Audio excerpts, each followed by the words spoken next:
Nam mô Tát Tát Tha Tu Già Đa Già La Ha Đế Tam Miệu Tam Bồ Đà Tọa.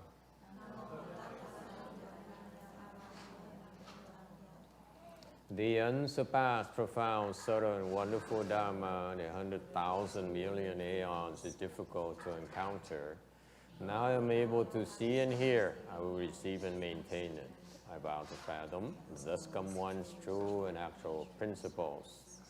Wu sha he sheng she wei miao fa bai jie wan jie nan zhao yu wo jin jie wen de shou shi yuan jie ru lai zhe shi. All Buddhas and Bodhisattvas, Venerable Shenhua, Venerable Left Home people, and all good knowing advisors, Amitabha. Chư Phật Bồ Tát, chư Phụ Sang人,各位出家人, 各位善知识, Amitabha. Chư Phật Bồ Tát, kính thưa Thiền Hoa, quý thầy cô và quý vị thiện tri thức, A Di Đà Phật.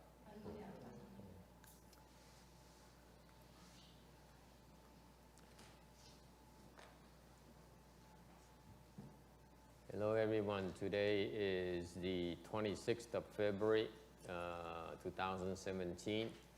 We are here in Rosemead to continue discussing the Heart Sutra. Xin chào quý vị, chúng ta tiếp tục giảng cái kinh Tâm Kinh ngày hôm nay. Ở trên tấm 344. We are on slide 344. There are a good another 60 slides left. Tầm 344, còn có khoảng chừng 60 tấm nữa, chắc cũng là hopefully we'll make it. All right, we're discussing one of the main purposes of explaining sutras. Đây đang dạy về cái phần tại sao chúng ta giảng kinh. Why you need to study sutras? Tại sao quý vị phải nghiên cứu kinh? Sutras are the teachings of the Buddha. Kinh là những cái lời dạy của Đức Phật. That's recorded và được sao chép lại. And they are designed to help us develop samadhi power. Cảm ơn các. Kinh quý vị cần nghe để mà học cái cách để mà phát triển định lực. This is why do you need to develop samadhi power? Tại sao quý vị phải phát triển định lực? The purpose of the Mahayana teachers or the Buddhist teachers, cái mục tiêu của những cái vị thiền tri thức trong cái Phật giáo chúng ta is not beyond teaching you to develop samadhi power. Thì không ngoài cái mục tiêu để giúp dạy quý vị để giúp quý vị phát triển cái định lực. It's critical to all the Buddhist teaching. Những cái lời dạy của Phật giáo chúng ta đó phải cần không ngoài cái mục tiêu để giúp quý vị phát triển định lực. Okay, in particular sutras, we have a large sutra store. Nhất là cái tạng kinh đó, nó rất là lớn. Compared to, let's say, the Vinaya or the three stores, Vinaya, Shastra and Sutra store. Cái Phật giáo chúng ta có 3 cái tạng. Cái tạng Phật giáo nó có chia ra 3 phần. Thứ nhất là luận tạng, thứ nhì là luật tạng, và thứ ba là kinh tạng. Thank you. Kinh tạng. Thì kinh tạng là cái phần mà lớn nhất. Tại sao như vậy? Why is that? Why is Sutra store the largest? Because the Sutra store is the one that is the Buddha's teaching to help all kinds of people develop samadhi powers. Tại cái kinh nó nhiều là tại vì những cái kinh đó có cái tác dụng để giúp những đủ loại chúng sanh để phát triển cái định lực. Okay, And so when the Buddha was in the world, lúc Đức Phật còn tại thế, he spent 20 years explaining this particular type of sutra. Thì Ngài bỏ 22 năm cuộc đời của Ngài để mà giảng cái phần kinh Bát Nhã này. It's the Vajra division. That's where he documented how to develop the samadhi powers, the samadhis of the bodhisattvas.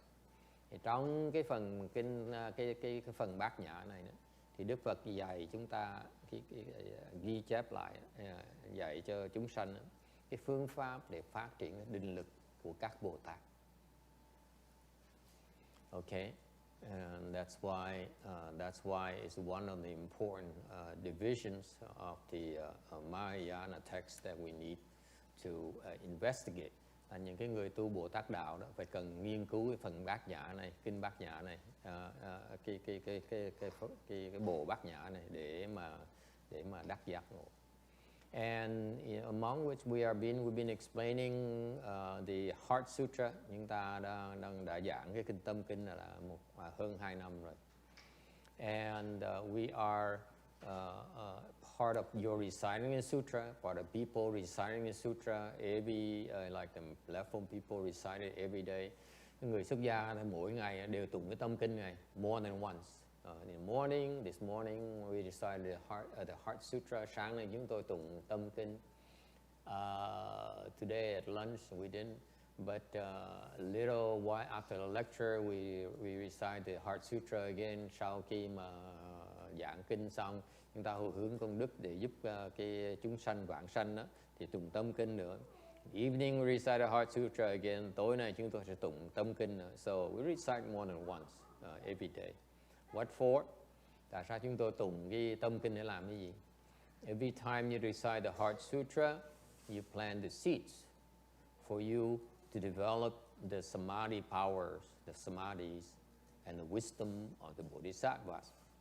Mỗi lần cái vị tụng cái tâm kinh này, cái vị nghe tâm kinh này, you don't need to recite, you listen to it. Even like the baby right there, baby Logan doesn't understand a thing, but the fact that he's here and listening to the sounds, ngay em bé đó không hiểu cái gì hết. Maybe they're listening to their own iPad, như khi nó nghe iPad hoặc là talking to each other. Still the vibrations, the light.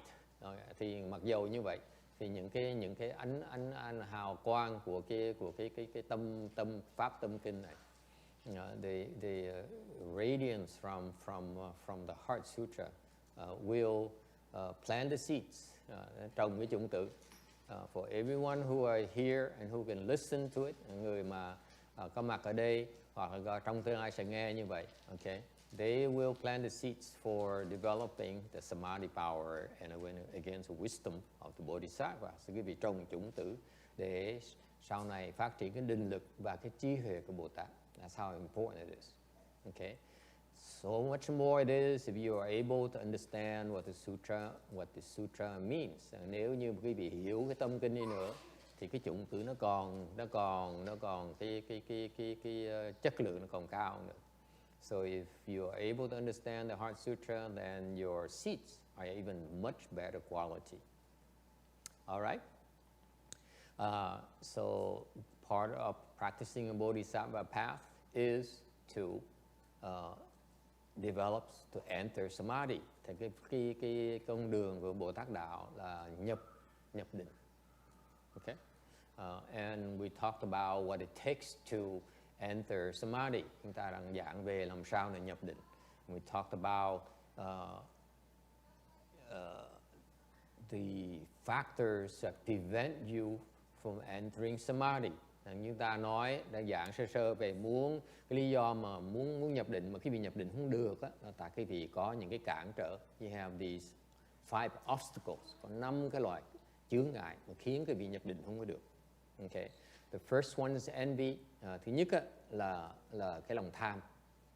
Okay. Lòng tham tiền, lòng tham danh vọng. See, you're greedy for money, you're greedy for recognition. We monks are greedy for temples. Người xuất gia chúng tôi thì tham chùa. Greedy for disciples, tham đệ tử, and so on. So greed is why we cannot enter samadhi. And cho quý vị nhắc quý vị lại, cái lòng tham đó, nó khiến chúng ta khó nhập định. And number 2 is anger. Thứ nhì là lý do quý vị mà ngồi thiền mà không nhập định được là tại vì cái tâm quý vị nó chứa chấp cái lửa sân hận. The reason you sit in meditation or you meditate, you walk in meditation, you cannot enter samadhi because you harbor anger. Quý vị mà ngồi thiền mà không nhập định được là tại vì cái tâm quý vị đó đang còn nuôi cái lửa giận.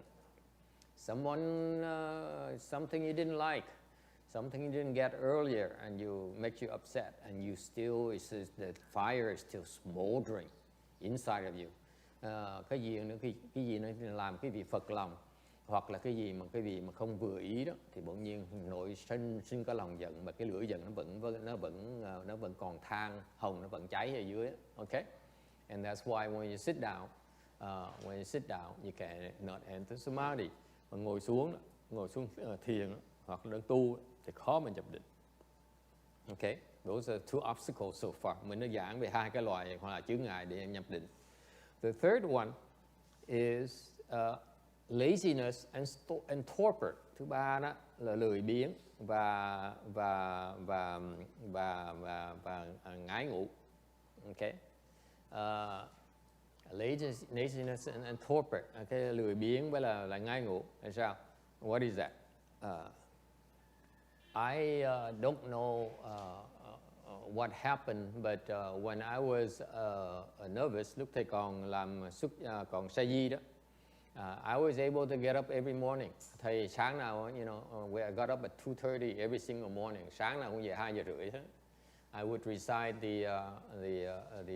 I did my personal practice for an hour, rồi ngồi thiền, tu cái pháp môn riêng của mình 1 tiếng đồng hồ.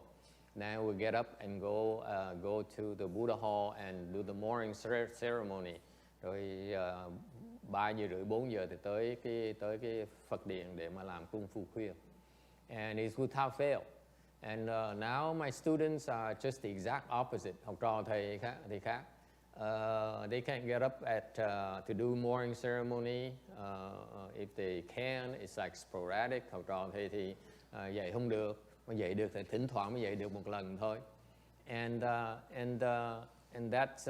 that's why their samadhi power is not there, vì cái định lực họ không có được đầy đủ. Alright, it's called laziness and sleepiness and torpor. Là cái đó là cái chướng ngại của cái lười biếng và cái ngái ngủ. Okay? And if you are lazy, according to slide 344 here, the Bodhisattva has taught us, cái này Ngài Long Thọ Bồ Tát dạy cho quý vị, cho chúng ta biết, nếu quý vị nuôi dưỡng, chấp nhận cái lười biếng, ngái ngủ đó, if you accept your laziness and you want to be comfortable, quý vị muốn thoải mái, quý vị muốn ngủ cho sung sướng, you want to sleep, enjoy your sleep, then that can destroy the threefold benefits in right now in this present life. Nó hại ba cái loại phước báo mà quý vị có trong kiếp này. Okay. Number one is the happiness of pleasure. Thứ nhất là cái sự hạnh phúc, cái sự sung sướng. The happiness of wealth and the happiness of merit. Và cái sự hạnh phúc của cái tài sản. Và thứ ba là hạnh phúc của cái công lao của mình.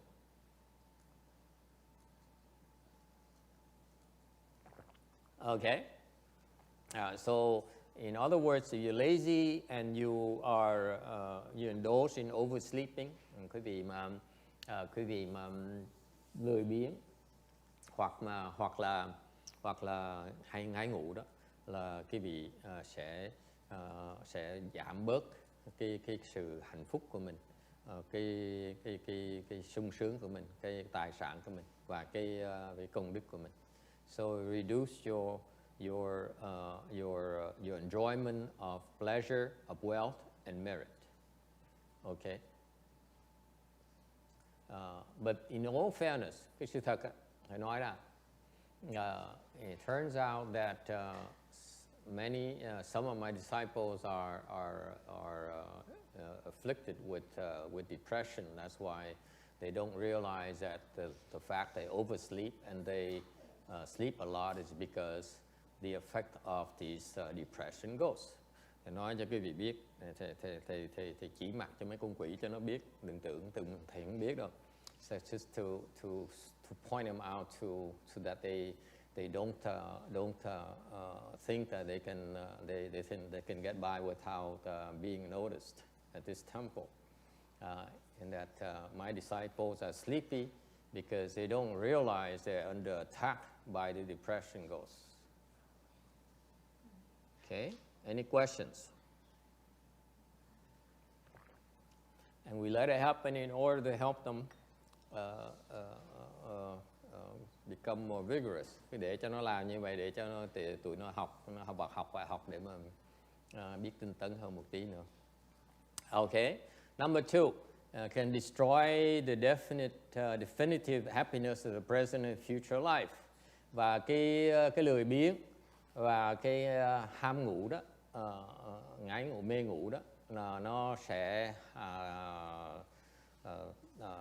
hủy hoại cái hạnh phúc trong cuộc sống, cuộc đời này và trong cái cuộc sống trong tương lai. Okay. And people forget the imminence of death. Khi người chúng sanh đó, quên cái sự cấp bách của cái tử thần. He can arrive anytime, tới lúc nào cũng có thể tới. And to any of us, cho bất cứ ai. Okay. In fact, in Mahayana, sự thật trong cái Phật giáo chúng ta, okay, people have the drive to practice is because they are being oppressed by the angel of death. Thực thật trong cái rất đa số trong Phật giáo chúng ta đó, rất nhiều người tu hành một cách tinh tấn tại họ thấy được cái sự đe dọa của cái tử thần. Okay, in fact, there's a Chan master, có cái vị thiền sư nổi tiếng lắm, ông nó soạn cái Bích Nhàm Lục. He's I think he's a monk who prepared the Blue Cliff Records, Bi Diễn Lưu, Bích Nhàm Lục. And he says people who practice, người sống đó, người tu hành đó, phải nhìn hai con mắt khi nào thấy được cái chữ tử thần. You always see the word death, cái chữ tử trước mắt của mình. And you see that, you see the word death in everything you look at. Họ dạy như vậy, quý vị think about it.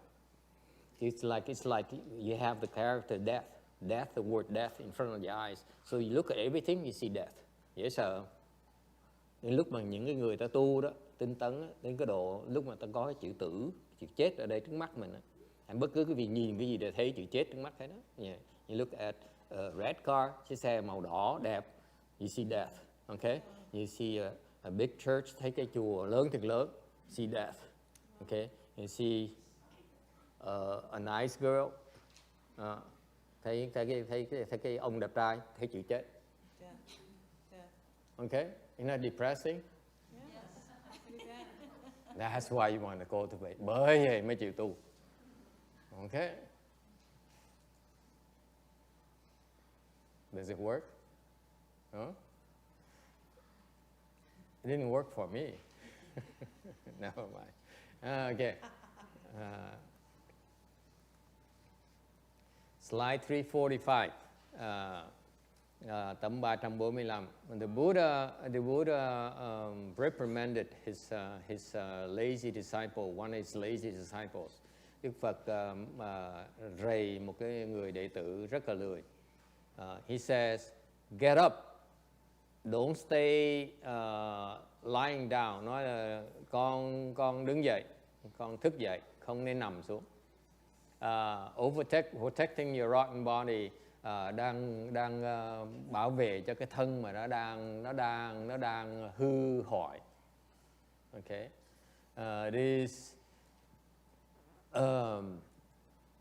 Your body is actually made of impurities of all kinds. Cái thân của con nó toàn là những cái chất bất tịnh không.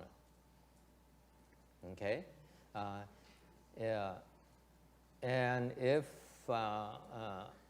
you're struck by serious illness or you're an arrow shot into your body, if all suffering piled upon you, then would you be able to sleep? Đức Phật nói nếu như con mà đang bị bệnh nặng, nếu như bị mũi tên có độc, chất độc mà nó bắn trúng cái thân của con, nếu như tất cả những cái loại cực khổ nó đang hành hạ thân con, thì làm sao mà con có thể ngủ một cách yên ổn được? Okay. Any problem with it? Có ai có thắc mắc về cái chuyện này không?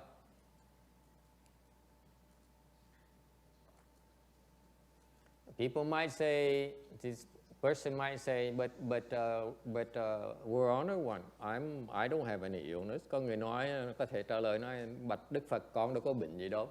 Bạch thầy, con đâu có bệnh gì đâu. I have been shot by an arrow, thân con đâu có bị mũi tên nào bắn trúng đâu.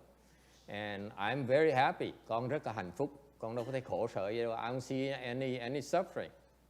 Okay. So what's wrong with sleeping a little bit more? Làm sao mà thầy có gì tai hại ngủ thêm một tí nữa?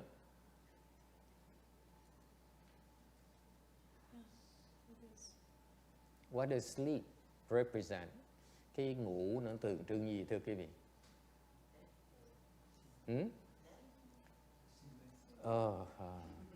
Another depressed person. Có người có như bị bệnh trầm cảm thì phải nói là ngủ nó tượng trưng cho cái chết. No, not to me. Thầy không đồng ý. Okay. What does sleep represent to you? Ngủ nó tượng trưng gì thưa quý vị? Comfort. Comfort. Yes. Thích cái thoải mái. Okay. Attachment to the bodily comfort. Cái sự chấp trước về cái sự thoải mái của cái thân của mình. Yes or no? We all crave for this bodily comfort all our lives. Cả cuộc đời chúng ta đó, mình chấp nhận rằng chúng ta theo đuổi, tham cầu, truy cầu cái sự thoải mái của cái thân của chúng ta. Yes or no? Yes, Master. Yes, sir. It's also escape. An escape? For depressed people, yes. People who are, for them an escape because they cannot handle it. Yes, it's true. Okay? And that's another reason. That's true. But only for sick people. Normal people, it's self-indulgent. That is the attachment to bodily pleasure, bodily comfort. Ông này ông nói là có thể là một cách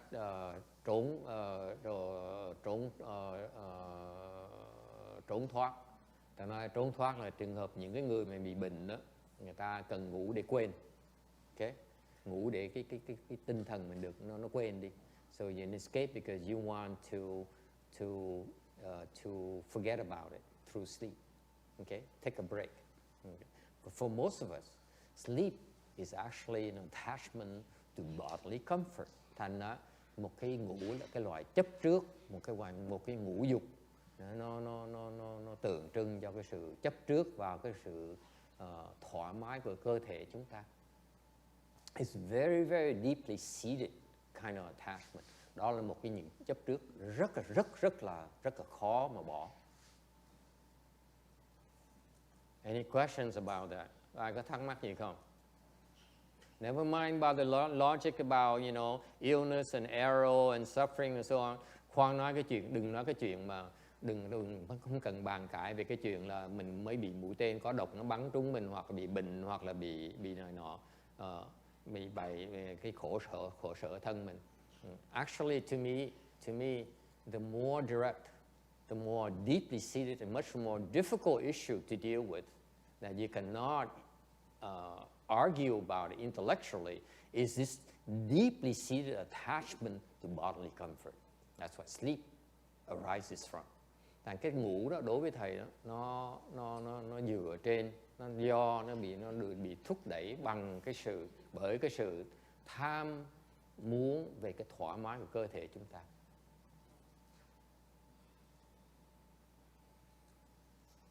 All right?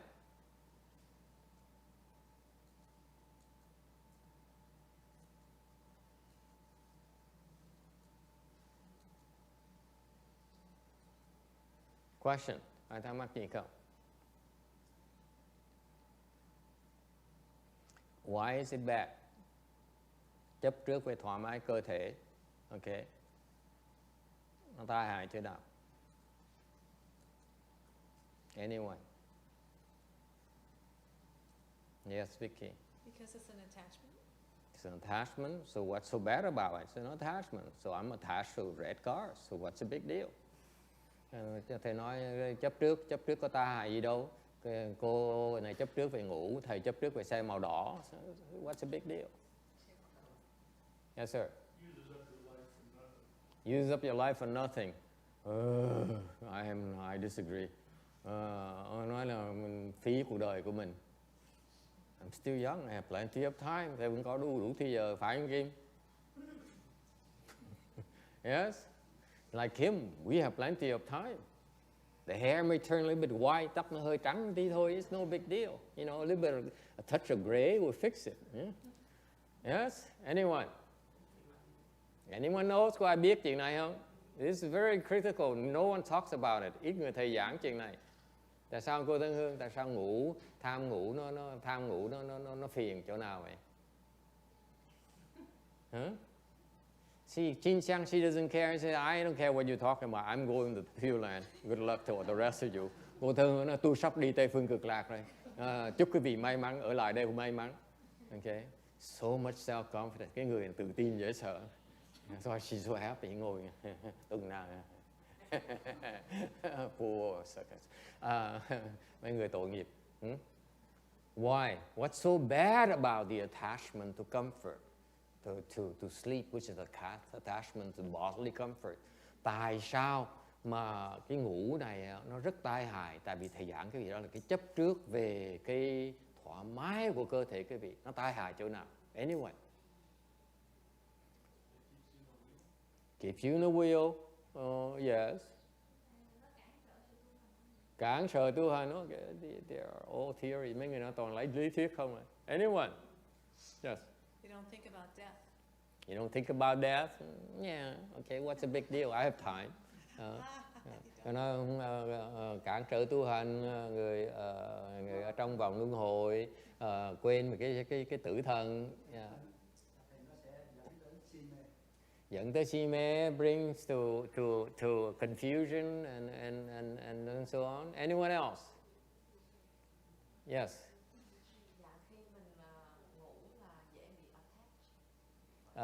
Very easy to attach, to sleep number 7. Con có cái lời niệm mà nó có số 1 tới 10 đó. This is not a commercial for that mattress where you can dial your có cái lời niệm mà mình bấm cái số từ 1 tới 10 nó cứng với nó mềm khác nhau. Okay? Anyone? I know you wouldn't know. Hả? Hey, cô nói gì? Làm biếng laziness. Laziness. Yeah, of course, it's lazy. But what's wrong with lazy? Everyone's lazy. I'm lazy. I didn't get up until 4 this morning. Sáng nay 4 giờ thầy mới dậy. Yes. Nhập. Okay. Here's the key. Okay, when you practice, quý vị tu đó. Okay, everyone beats around the bush. Ai cũng nói cần nó co hoài. What people don't realize, chỉ ông thầy không dạy cái gì rõ ràng là như vậy này. One of the things I learned very early on, because of my listening to Master Shinwa's lecture. Lúc thầy tu một mình đó. Remember, he died 4 months after I became a monk. Ông Tiến Hóa, ông chết quách khi mà 4 tháng sau khi thầy xuất gia. I figure I had 25 years to learn from him. Mình tưởng mà 20 năm trời mình sẽ có đủ thời giờ để hỏi ông á. See? I figure I will shave my head. I have 25 years to ask him all kinds of questions. Receive training from him. Hồi đó thầy mưu toan dễ sợ lắm. See, typical, just the typical business person, always up to something. Mấy cái dân mà làm thương mại đó, trước này làm business thành cái tính toán hoài. So I figure 25 years, that's plenty of time. Thầy tính 25 năm là đủ thì giờ để mà học nghề ông này. Little did I know, 4 years after I shaved my head, gave up everything to become a left home person, he died without saying anything. Thầy xin xuất gia thì ông này ông mưu toan là xin xuất gia, ông tình bơ ông cho, xong rồi đâu ngờ 4 tháng sau ông chết quách. I said I will learn from you for at least 10 years and then I'll be happy. But then he allowed me to shave my head and he actually conned me.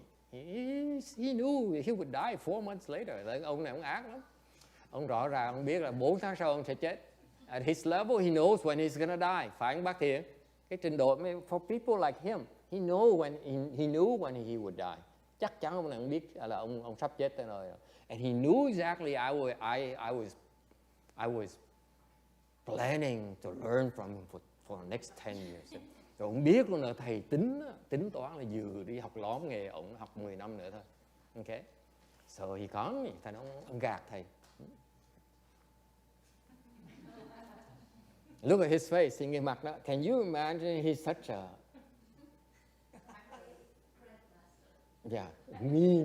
mean person, mean to me person.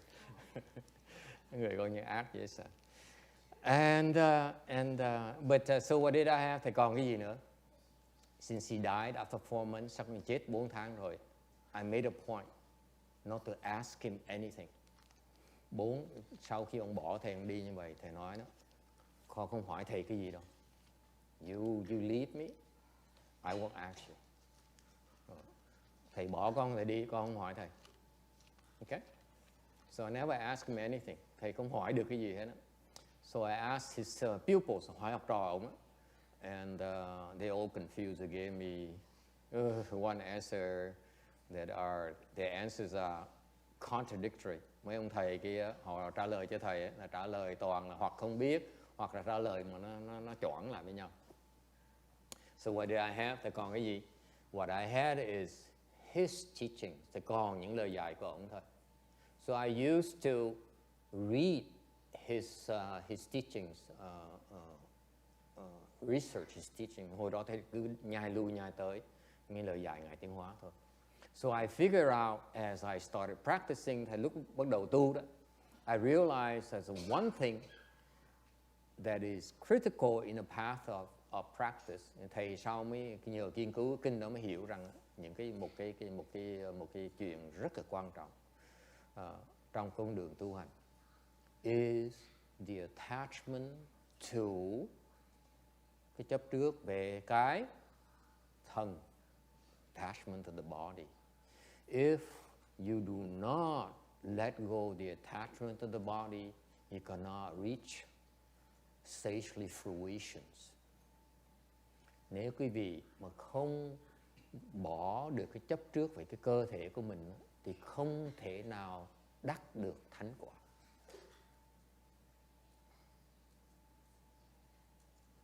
I knew right there already. Thầy biết nó đó này. So I realized the importance of letting go of the attachment to the body. Đó thầy biết rằng mình cần bỏ cái chấp trước về cái thân của mình.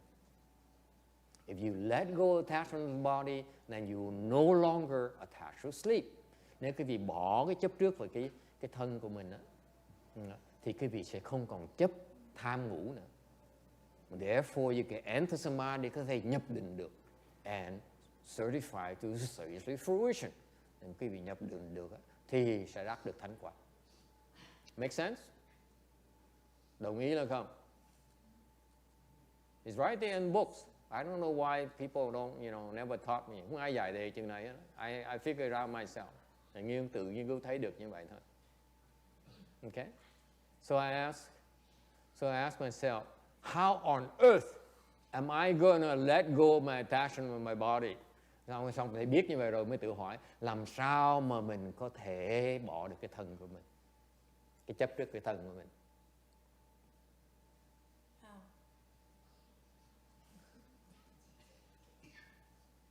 I ask you first. Làm sao bỏ bây giờ? It's not possible. Không thể có được. Agree? Làm sao bỏ được? How could you? How could you let go of the attachment to the body? When you die. When you die, it's too late. Lúc mình chết là bỏ là quá trễ rồi. In fact, what you didn't know, you don't know, Vicky, is that after you die, you carry on the attachment of the body into the intermediate kind of body. Quý vị biết không, khi quý vị chết á, thì cái chấp trước của cái thân quý vị đó, quý vị đem theo mà bất thiện, cái bác đem theo cái chấp trước cái thân mình, có thỏa mãn cái thân mình á, đem vào lúc mình vào làm trung ấm thân đó, mình vẫn còn chấp trước với cái thân mình như thường. Bởi vì lúc đó cái tuổi chủ nợ, mấy cái quỷ thần mấy ma nó tới, nó đánh cho mình tối tăm mặt mày vì vậy đó.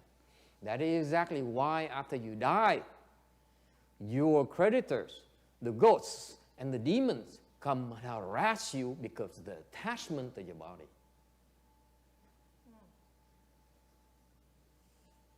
Bây giờ mình sống á, thì còn thoải mái, đầy đủ nhà cửa áo quần ấm áp. What happened to the old nun? Như cô già đó, thấy now she's wearing 5 layers of clothing. Cái sư cô già cái bị để không? Mặc 5 cái lớp áo này dày cộm á, để cho nó ấm. Okay? Và như die, no clothing. Sau khi mà chết rồi, không có ấm. What do you do? I ask all of you. Như quý vị đó mặc áo ấm nè, You have your clothes, plenty of clothing to wear to keep you warm. After you die, you'll be freezing cold. Đó quý vị lạnh ngắt. Lạnh ngắt luôn.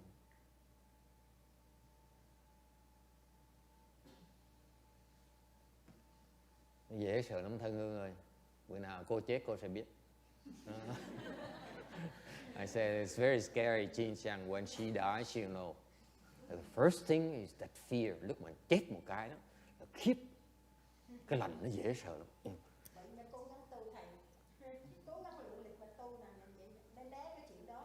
Né chuyện nói don't scare me. I will work harder.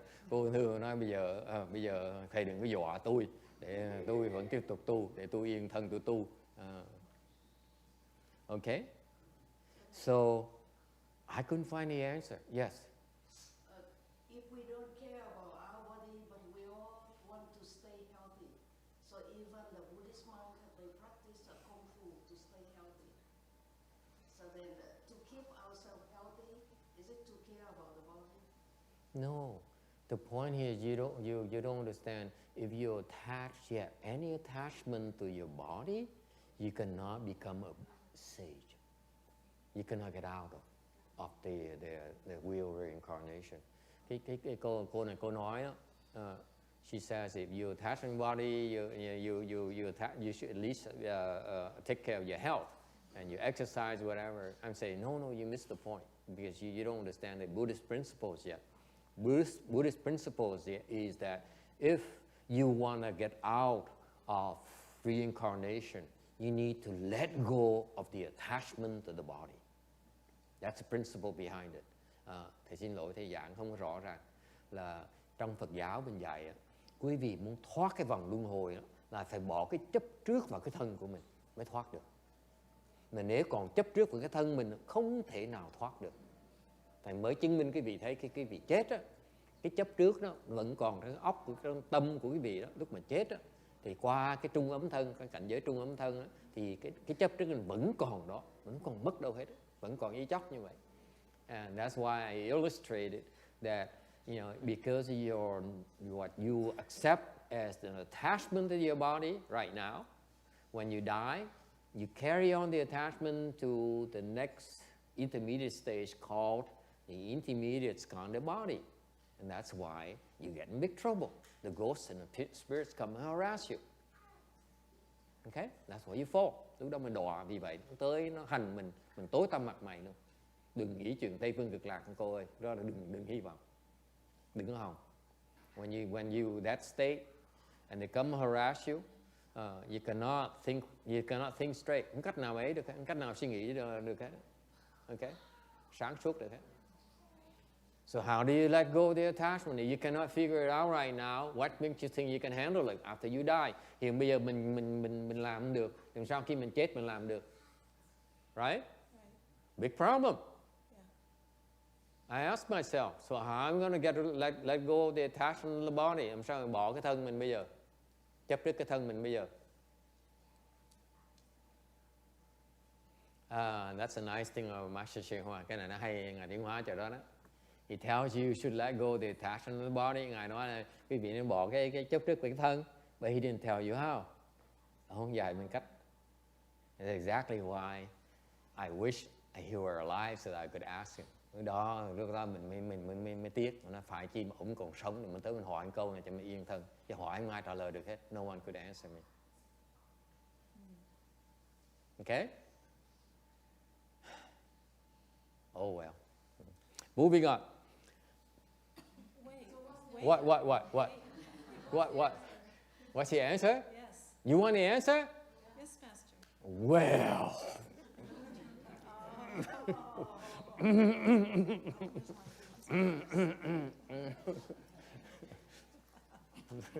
And that's the paying section, you know, paying session after this. Cái đó là cái phần mà tốn tiền một tí, sau cái phần miễn phí, phần sau phần this is called pre-revenue and this is revenue session. Phần này là phần gọi là phần khai vị, phần kia là phần chính sau phải trả tốn tiền một tí. How do you do it?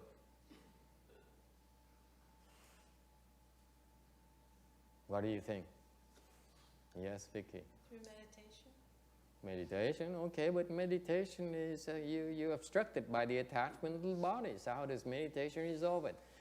Tu thiền mà mình đang chấp trước với cái thân mình, sao mà thiền nó cũng vậy thôi. Yes, ma'am. You know, contemplate the body is impure. Yeah, quán cái thân bất tịnh. Yes, it works. That's correct. Đó đúng. But are you? Have you? Cô có quán không? Đương nhiên là không. Cái mặt nó sao quán được? How can someone looks on I can contemplate her own body is impure? It's impossible. Yes, ma'am. Anyone else?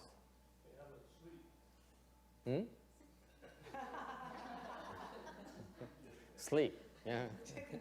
To take a break from the attachment of the body.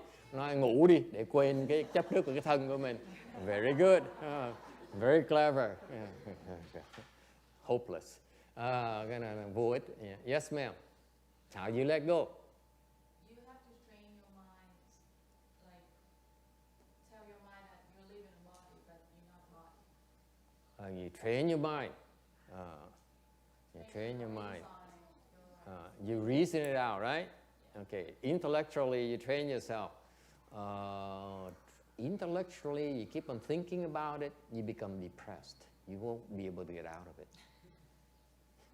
The more you think about it, the more you see it's impossible. I thought about it, I said, no, this is not possible. There's no way for me to admit to myself that I am not attached to sleep. I realized I couldn't do that. So I gave up on intellectualizing how I could do it.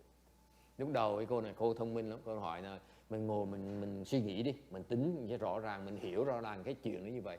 Và cái đó là dùng cái óc suy nghĩ là không thể nào thoát được. Lúc đầu thầy cũng làm như vậy, thầy ngồi suy nghĩ. I said, you know, look at all this nonsense. But deep down, I'm so attached to it. What can I do? I'm attached to nice clothes. I'm attached to good food. I'm attached to nice bodily feelings. I am attached to massage.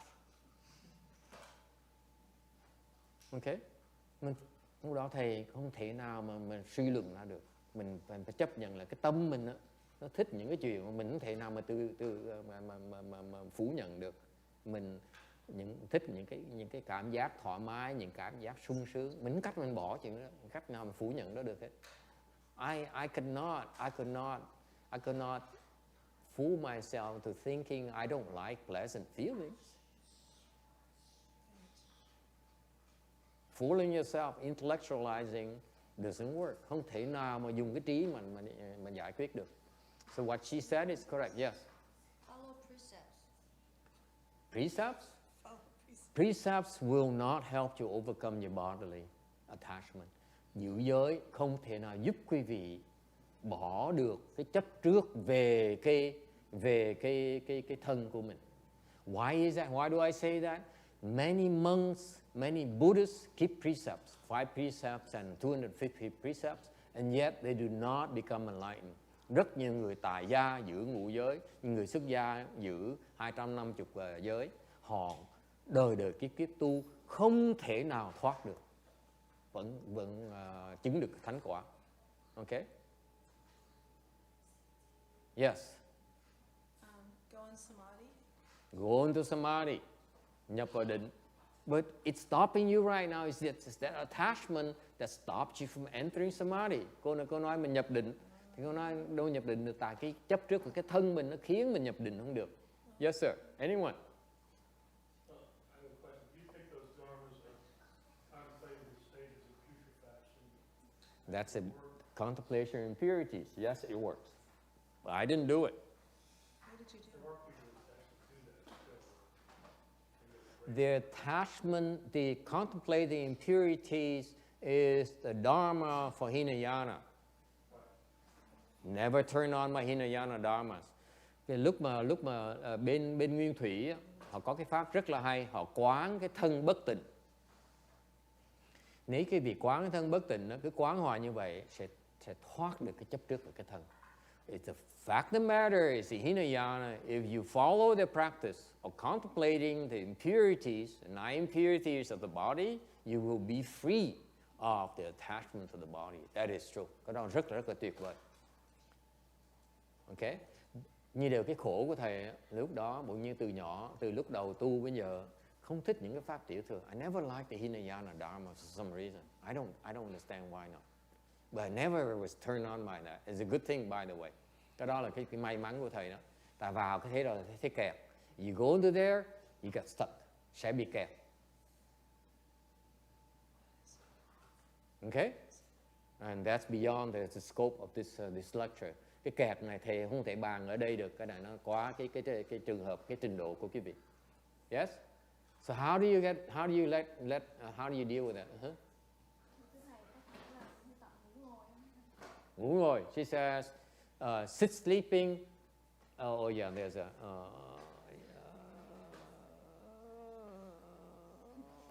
maybe, yes.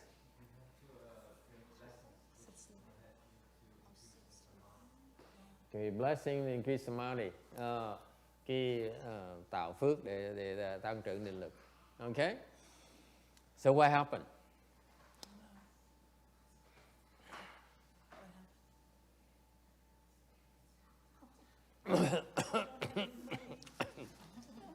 Can we pass out the basket first?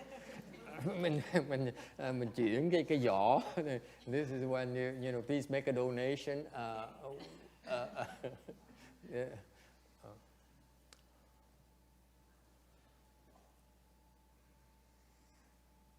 The answer is, trả lời này is that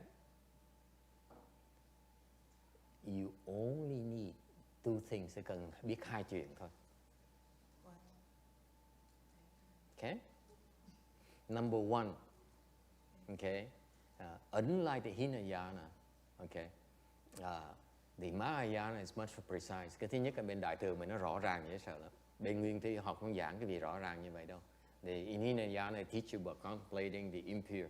Nguyên Thi họ dạy cái gì là quán cái thân bất tịnh ngay. That's what happened to Fra Samre. Đó là ngài sư Thái Lan đó. That's why she xiển rận.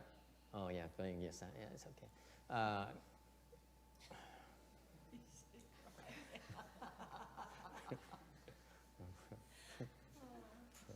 Hey, fat butt.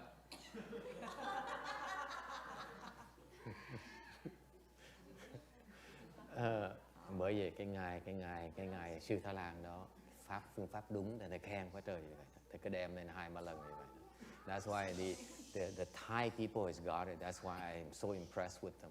They know they have the proper technology to go towards the stage of fruition. Bên người Thái Lan là có pháp rõ ràng để dẫn cái việc tới con đường thánh quả. Okay? And yet the only problem, they don't explain it. Họ không có giảng cho được. In Mahayana, we explain it to you because our path is a lot deeper. Cái Đại thừa chúng tôi giảng cái vị nhiều hơn để cái vị hiểu con đường rộng hơn, so that in the future you help people more effectively. Trong tương lai cái vị hiểu rõ ràng hơn để mình giúp nhiều người hơn. Okay? So you only need to know that you need to let go of the attachment to the body.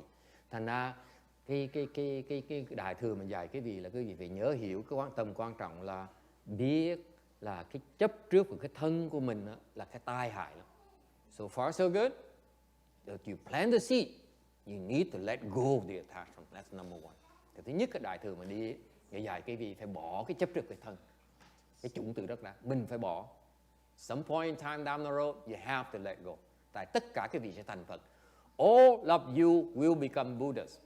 And in order to become Buddhas, somewhere down the road, you need to let go of the attachment of the body. That's what you need to know. Thành thứ nhất, tất cả mọi người, including your Anna, okay, you will become a Buddha, I think.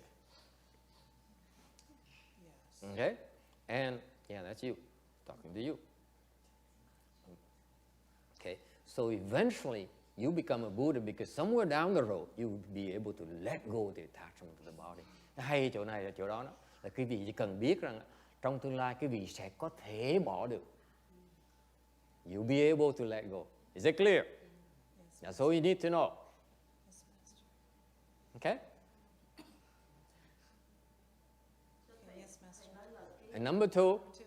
Attachment to the physical body, the physical Yeah, body. mình thích cái đồ nó êm ái, dịu dàng, vuốt ve này nọ. Cái đó là chấp vào cái thân đó. Yes? You like silk? Number 2. Anyone like silk? Huh? Okay? So far so good? Yes, Master. So the principle behind it is you know that you need to let go, and if you continue with the path, you'll be there. So far so good. Thành cái vị biết là cái Đức Phật dạy là mình phải cần bỏ, và cái vị theo cái Phật đạo này, theo con đường tu này chắc chắn sẽ bỏ trong tương lai. So far so good? Yes, Master. Right? Yes, Master. So for example, Fra Samre, như ông Hòa Thượng Thái Lan, he says he became a monk, and he kept on thinking about his girlfriend day and night for years. Ông nói thu thật, ông nói trong cái đài TV, ông nói là Chánh Pháp Như Lai, ông nói là tôi xuất gia đó, tại vì ông thầy ông gạt tôi. Xong rồi tôi vào xuất gia tôi cạo đầu một cái, tối ngày tôi nghĩ về bồ tôi không quên không được. So he admitted he couldn't let go. He kept on thinking about his girlfriend. Okay, and the feeling became more and more intense. Ngày càng nhớ bồ. So his teacher taught him to contemplate the impure. Tại ông thầy mới dạy ông là quán cái thân bất tịnh. So that's why it worked. After 3 or 4 years, it started working. Quán khoảng 3-4 năm bắt đầu có hiệu quả. So far, so good? That's how the Hinayana approach it from their path. Quý vị coi cái chân Định Như Lai là cho kỹ á. Ông giải ông kể cái chi tiết rất là hay. You go back, if you're Vietnamese, go back to the TV program, those 2 shows, and he outlined the sequence of events. It's very, very, very interesting. That's why I loved it. Nó là thầy rất thích cái ông này, ông rất là cởi mở, không dạy mà không giấu nghề. Okay. So far so good. So it's based on the principles that you need to let go, okay, and eventually you will let go. Thứ nhất là quý vị trồng đang trồng cái chủng tử, nhất là ngày hôm nay quý vị trồng chủng tử rất là tốt, là trong tương lai tôi sẽ bỏ cái chấp trước của cái thân này. You just planted the seeds today that in the future you definitely let go of the attachment of the body. That has to happen first, including the young one over here. Nhất cái cô trẻ này nữa vẫn bỏ được như thường. And you too, fat butt. 6 more minutes. Okay. So far so good. And therein lies the secret behind it. Cái đó là cái bí mật của cái pháp. You don't need to know. Cái việc không cần biết. All you need to do, number 2, cái thứ nhì cái việc cần biết là gì? You follow your teacher's instruction. Cái thứ nhì là theo cái lời ông thầy dạy. So the Thai monk follow his master's instruction. Thành cái ông sư Thái Lan đó, ông thầy biểu làm gì làm nấy. You see that? He didn't explain it that way, but I understood that's the principle behind it. Ông không có hiểu là cái pháp nó như vậy. Ông chỉ nói, ông thầy mình làm, ông thầy tôi dẫn tôi 7 năm vào núi, xong rồi 3 năm nữa vào sâu hơn một tí nữa. All he says is my master brought me to away from a temple into the forest for 7 years. And after 7 years, he knew I was ready, so he moved me in deeper into the forest 3 years later. Ông mới nói là tại sao như vậy? What happened is, let me explain to you. And I don't think he can I think this is what happened. Cái này giảng cái việc nghe. First 7 years, okay, he has to let go of all the attachments. 7 năm đầu ông ngồi đó trong rừng đó, ông càng ngày càng bớt cái tham dục. Okay. 7 năm trời. Took him 7 years to get there. And after 3 years, he started contemplating. Sau 7 năm mới bắt đầu quán. Okay. So it took him a total of 10 years to become certified. Thành tốn 10 năm mới tới đó.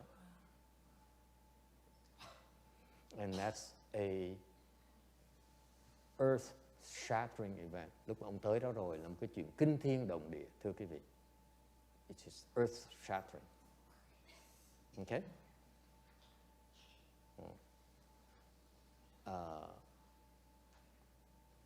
And that's how he did it. But what they don't understand, the principle behind it is not necessarily 10 years or 7 years or whatever. Cái đó là cách phương pháp họ làm. Giờ họ không biết rằng cái then chốt của những cái chuyện này là không phải là cái năm hay là theo cái, mà cái đó là cái chính của nó là phải nghe lời ông thầy dạy. The key thing is that for him to let go of the attachment is because he obeyed his master's instruction. Remember the key, master, after 7 years, he says, now let's do this next. That's the key. Quý vị nghe không? Cái câu chuyện kể, quý vị đọc cái nghe là chương trình Chánh Pháp Như Lai, quý vị sẽ thấy rằng là ông thầy nói là con vào rừng ngồi tu, ngồi thiền, xong 7 năm sau ông thầy mới nói tiếp, con nên đi vào sâu một tí nữa. Dạy 2 lần thôi. Dễ sợ không? Thì chính là 2 lần thôi. Thấy không quả Ngân? Thấy tuyệt vời không? Ông tiết lộ cái bí mật cho quý vị biết. Mà mấy người mà qua Chánh Pháp Như Lai không có hiểu cái bí mật đó. You see, people who listen, watch our Vietnamese TV program, they don't understand the secret behind it. It's a fantastic gift he gave us. Okay, and I explain to you now today why it's so important. Because point number 2, in order for you to let go of the attachment to the body, thì nhắc quý vị cái phần cái then chốt của bỏ cái chấp trước vào cái thân mình á. Okay? It's not through intellectualization, là không phải vì cách suy nghĩ. But it's what? Follow your master. Executing the instructions or the Dharma door. Là muốn bỏ đó là cái vị chỉ cần theo cái lời thầy dạy của mình, chỉ lần theo cái phương pháp dụng công là sẽ bỏ được naturally.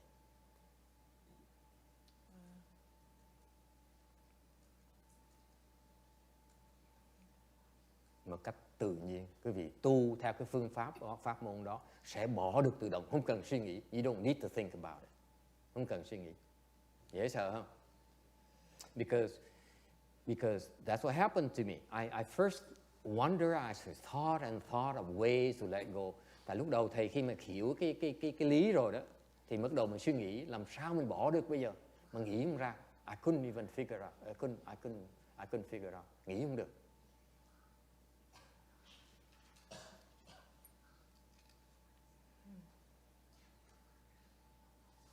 So it's called faith in your teacher's instruction. Đó là cái phần thứ nhì, cái then chốt là tin vào cái lời dạy của ông thầy mình sẽ phá được.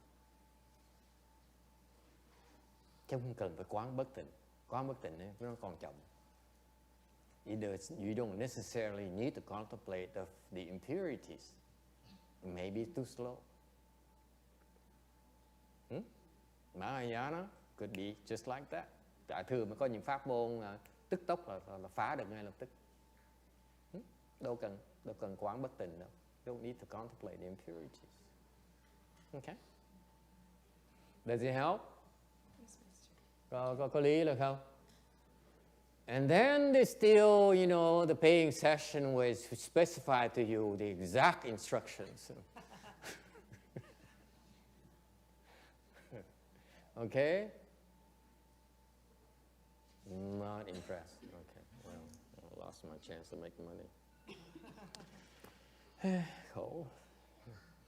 Bỏ cơ hội, mất cơ hội đâm tiền này. You made it, huh, boy? Okay, open your toy now. Hai đứa ngồi tí nữa hồ. Look at that. Wow, look at that. We train them pretty young. Trẻ đã bắt đầu huấn luyện tụi nó rồi. And someday, you will let go your attachment to your body, boy and girl. Trong tương lai, hai người này sẽ bỏ cái chấp trước vào cái thân của họ. Probably sooner than I do. Sớm hơn thầy một tí. We got a much earlier start. Cô Cảnh tới rồi. Now we start lecturing. Mình bắt đầu giảng kinh được rồi. Any other questions? Don't worry about it. Okay? Quý vị phải có hai phần lúc mà học cái Phật pháp tu hành đó. Có phần thứ nhất phải hiểu nghe cái chân lý ra. So this is a summary of what it takes the practice, the way of cultivation. You need to learn the principles. Thứ nhất phải học cái chân lý cái đã. And number two, you follow, you execute the instruction. Thứ nhì là theo cái lời dạy mà làm. All right? So far so good? Okay? And you see, this is a difference. This is a difference between the instructions. Then I believe this is in the Hinayana spirit. Cái này á, cái tấm 345 này là Đức Phật dạy đệ tử này là dạy theo cái lý trí của cái người dân trí thức. Okay. The way the structure of this instruction here is designed to help people understand. Okay, but that's why if you go this route a little bit slower, nếu quý vị theo con đường này đi thì nó hơi chậm một tí. Okay. Oh, your new toy! Congratulations! See, he earned that. What children do for a $2 piece of plastic? Thấy con nít thấy nó tội dễ sợ không? nó bị hành hạ cái thân thể nó mà tốn có 2 đồng. It's below minimum wage. 1 giờ làm việc 1 giờ mà được có 2 đồng bạc. Work for 1 hour, he earned $2 piece of toy. Okay. So the world honor continues. Trở về cái tấm 345 Đức Phật nói tiếp.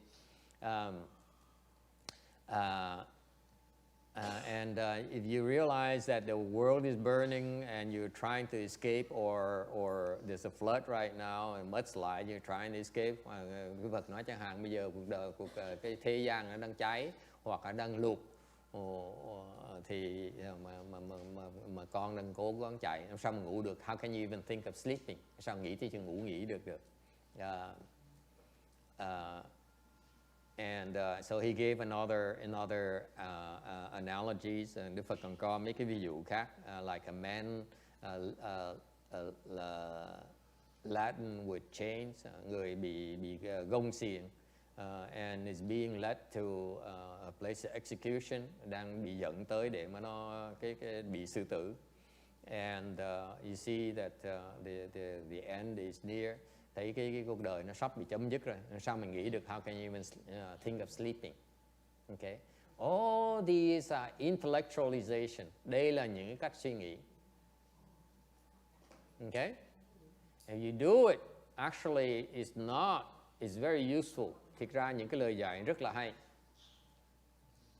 Because you follow this, if you understand the principle behind this. Tại nhiên nếu như quý vị theo những cái lời Đức Phật dạy như vậy mà tu đó, okay, those who are intellectual, những cái dân mà trí thức như quý vị đó, okay, you follow the instruction, actually they really work.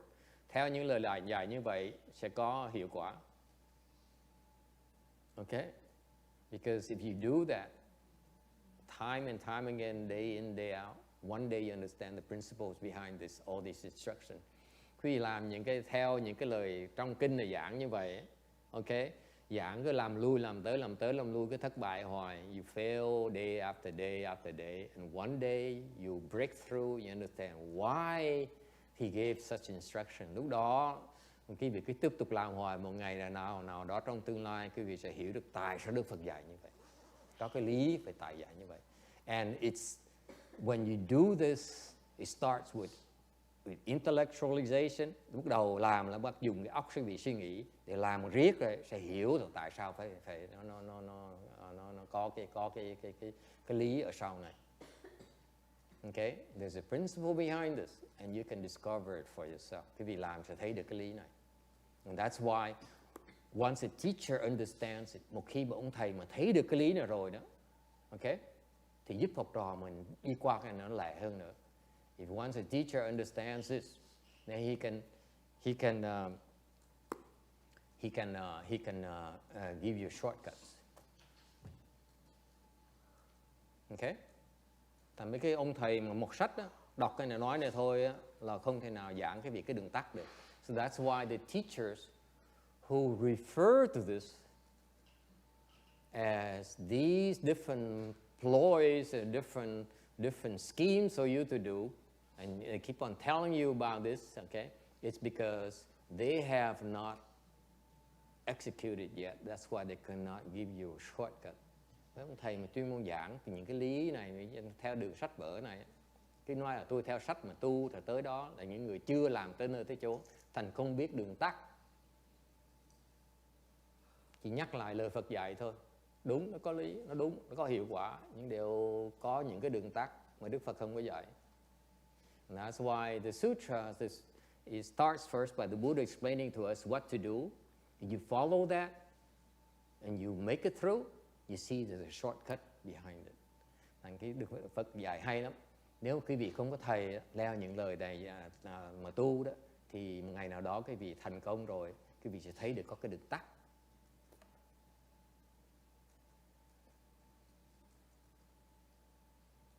Any questions?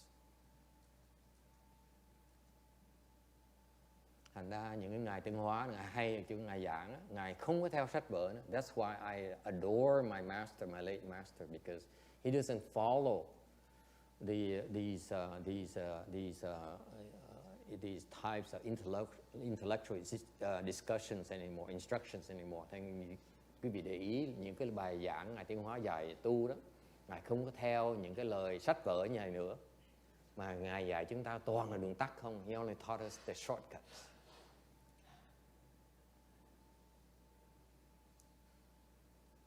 Questions?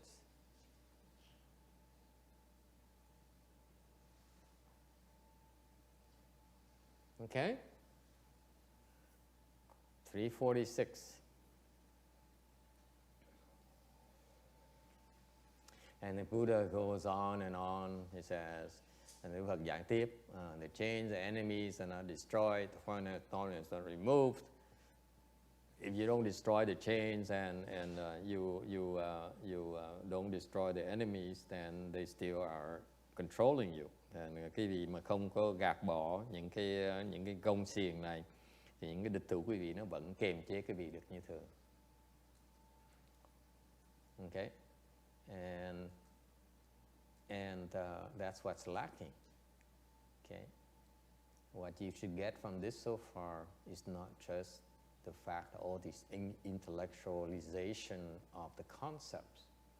What is meant by here is a matter, is a struggle for life and death. If you let them make you sleepy, you die. They control your life. So you allow that to happen day after day, night after night. Okay? They control your life. They control your cultivation. So there's a sense of urgency that you must have in order to overcome these obstructions a lot more quickly. Without the sense of urgency, you will not make it. That's what the Buddha is trying to tell us. Thành nói cái nói dông dài thầy lười đó. Okay? Because Đức Phật mà dùng ví dụ rất là hay, thầy dốt nát, thầy cũng thích nói những cái chuyện như vậy. I'm very lazy. I don't remember all these beautiful analogies because number one, because I'm lazy. Number two, because I feel that most of you researchers and students of the way are too easily enamored with knowledge, with all these theories, okay? And you don't understand how to execute. Thầy không thích nói những chuyện này nhiều, tại vì những người Phật tử, có nhiều người rất là thích nghiên cứu sách vở, thích nghe những cái lời dạy rất là hay, ví dụ rất là tuyệt vời. Thành ra cái khổ là họ vào cái thế là họ nghĩ họ hiểu, họ thích nói, họ thích mà không chịu làm. They only talk about it. They're not willing to do. They're not willing to put in the work. Okay. All right. And the next paragraph he says, sleep is this darkness where you can see nothing.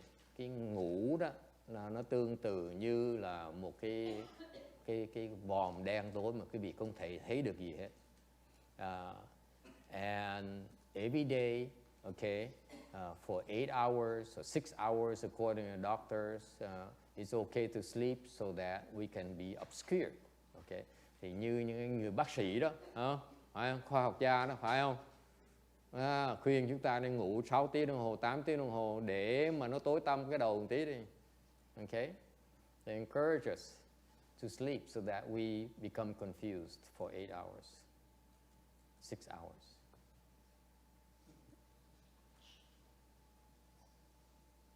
Okay, sleep covers the mind, and when that happens, you know nothing. You become a victim.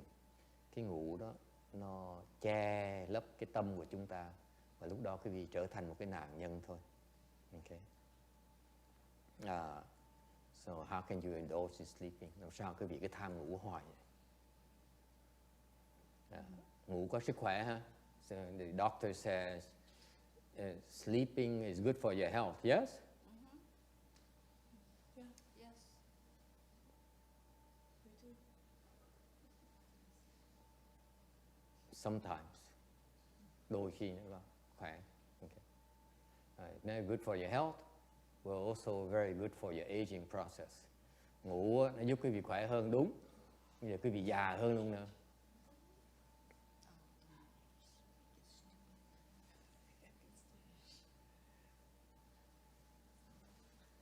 All right? Actually, you sleep less, you look younger. Cái việc ngủ ít hơn thì nó trẻ hơn tí. You sleep longer, you're healthier, but you also look older. Anh thầy nói cái việc ngủ nhiều hơn 6 tiếng, 8 tiếng một ngày á, thì cái việc công nhận nó khỏe hơn một tí đó. Nhưng để cái việc già, trong cái nét nó già hơn, già nó nhăn người sần sùi. Okay? Wrinkles here. Okay. Bớt ngủ đi. Sleep less, you find out. You look younger. Questions? Meditate more, sleep less. Thiền nhiều hơn, ngủ ít hơn thì sẽ thấy kết quả. You see it? You meditate more and sleep less. You substitute sleep with meditation. That's the way.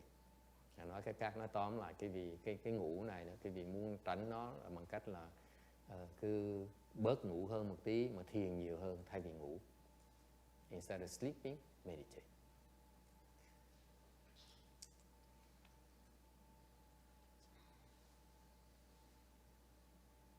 Questions? Ai thắc mắc gì không? Yes. And active days, does it take away from, I mean, it's meditate and sleep less, but then the work is a lot. How do we manage with it? But you can't work, right? Well, you become grouchy, like I didn't sleep too well last night, so I'm grouchy today. Thì đương nhiên là có cái trả, you have to pay the price, phải trả cái giá chứ. Okay, someone has to pay the price. Okay. It's dangerous if you drive. It's a dangerous to drive. Or you a truck driver, nhất mấy người lái xe mà lái xe truck á, xe trọng tải đó. Nó phiền lắm á. Okay. It's a training process. Cái đó là cái huấn luyện, chứ không phải là it doesn't happen overnight. Okay, it turns out that the short term, the body needs to adjust trong cái thời gian thời hạn ngắn đó, thì cơ thể nó cần, cái óc nó cần chỉnh lại. But there's a method behind it where actually you get better and better. Từ từ quý vị sẽ thấy sẽ có tiến bộ. Okay. Has been done by so many people. Đây là những đệ tử Phật đã từng làm như vậy rồi. His disciples did it already. It's nothing new to us. We're not a trailblazer by any means. Không phải lần đầu tiên mà quý vị làm đâu. Để biết bao nhiêu, đã trăm ngàn triệu Phật tử Phật đã làm rồi. The billions and trillions of his disciples have done it already. Trust me. Questions?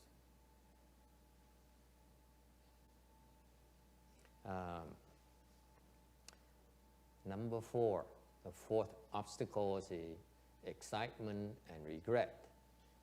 Cái sự cản trở thứ tư đó là cái hứng thú và cái hối tiếc, luyến tiếc. Those are obstructions to your entering samadhi. Cái vị đang tu hành mà không nhập định được là tại vì ham cái sự kích thích hoặc là chấp trước vào cái sự luyến tiếc. Okay, you attach to excitement or you prone to regret. Okay, why? He says the excitement harms the mind of monastic. Đức Phật giảng là cái kích thích đó, là nó tai hại cho cái người xuất gia. Okay. Monastic here means that the people who is dedicated to cultivation, not necessarily a monk. Some monks, many monks are not that dedicated anyway. Khi mà nói về người xuất gia này, ý nghĩa trong này có lời kinh đó, có nghĩa là những cái người mà quyết chí tu, chứ không cần phải xuất gia. Tại nhiều người xuất gia người ta không có quyết chí tu. Okay, and many monks like myself, I leave the home life because I want a bigger temple. That's it. như người xuất gia như thầy xuất gia tại vì tham cái chùa lớn hơn thôi, cái gì hết á. Okay. I figure it's a way to buy, to accrue properties without having to pay taxes. Chúng tôi có thể tăng trưởng cái tài sản mà không cần trả thuế. Okay, that's about it. So if you are really intent on cultivation, okay, for example, during our chanchi, during our fochi, nói cái vị nhắc lại để sư cô già cũng không có mặt ở đây nữa. Bởi vì trong lúc những cái thiền thất và Phật thất chúng tôi tu đó, we prefer not to eat good food. Chúng tôi không muốn ăn đồ ăn ngon. And guess what? Every day we eat good food. Vì vậy thì ngày nào đồ ăn nó cũng ngon hết đó. It's called obstruction. Cái đó gọi là cái sự chướng ngại. And I've been watching for the last 8 years plus at Blue Mountain Temple. Chạy tới đây 8 năm trời rồi. Chạy có ai lúc mà thất thiền thất mà đồ ăn ngon không có ăn là không? No one. Không ai mà thôi để có ăn đồ nhà. Okay. No one ever said, no master, let me, you know, I will abstain from good food, good flavors during the duration. And then they wonder, why is that? I don't make any progress. Hỏi thắc mắc là tại sao mình không tiến bộ được. So the Buddha says that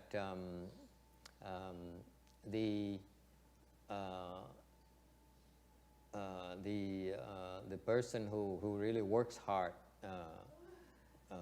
because the excitement cannot maintain his faith.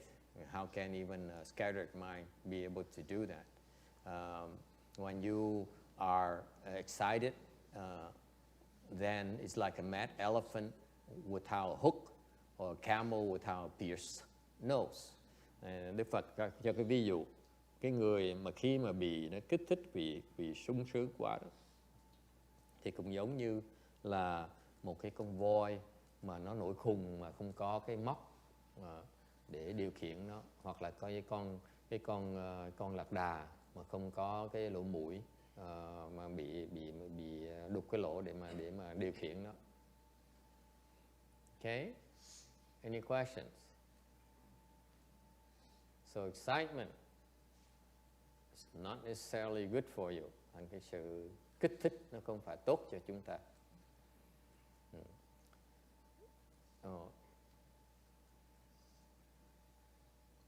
All right. Any problems?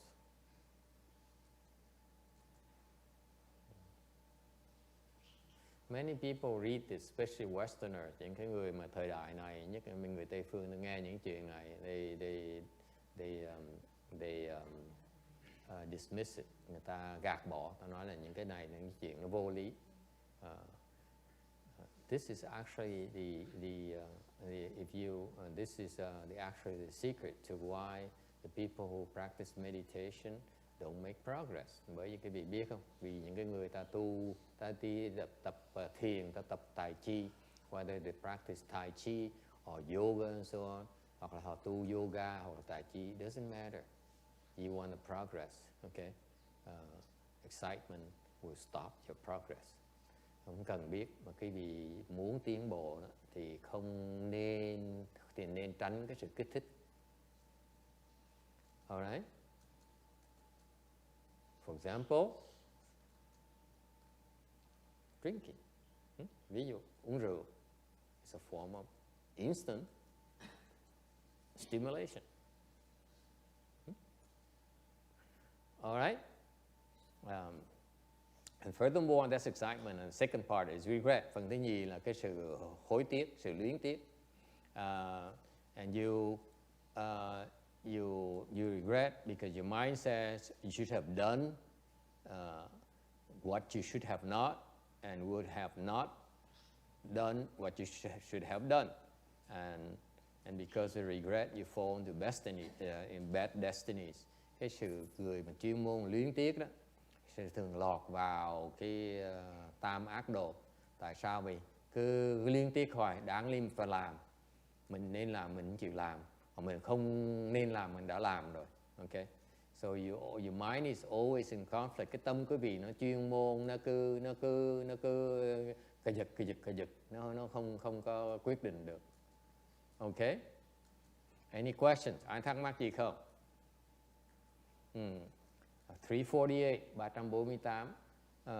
The monastics are the people who practice seriously, những cái người tu hành gắt gao như người xuất gia chẳng hạn đó.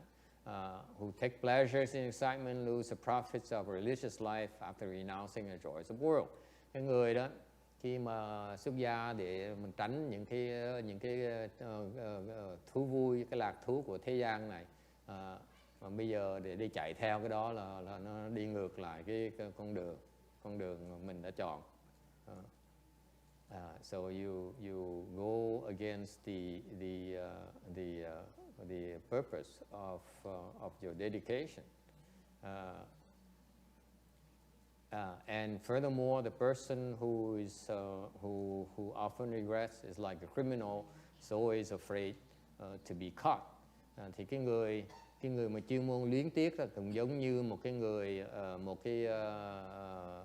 người tội nhân đó mà sợ bị bắt. And when the arrow of regret enters the mind, the Buddha says it's implanted there and cannot be torn out. Nên Đức Phật cho một cái ví dụ khác. Cái óc quý vị mà còn cái luyến tiếc là giống như cái óc nó bị mũi tên nó bắn vào trong trúng óc rồi, giờ kéo ra không được nữa. Any questions? Ai thắc mắc gì không? He further says, Đức Phật dạy tiếp, it's okay to regret bad behaviors. Cái chuyện mình luyến tiếc cái chuyện xấu, làm xấu thì nó còn chấp nhận được. But after you regret it, you should forget it. Ngay những khi cái chuyện mình nên luyến tiếc đi nữa, dạng chuyện xấu xa mình luyến tiếc đó, thì mình nên luyến tiếc. Để luyến tiếc rồi là bỏ ngay lập tức. After you regret it, you should drop it. Okay? So that your mind is at peace and you stop thinking about it. Tại lúc đó quý vị mới có thể, cái tâm quý vị mới có thể bình an được và không có nghĩ tới nó nữa. The two marks of regret. Những cái người chuyên luyến tiếc phải học về hai cái tướng của cái luyến tiếc. Okay? The omission or performance. Thì hai cái tướng là gì?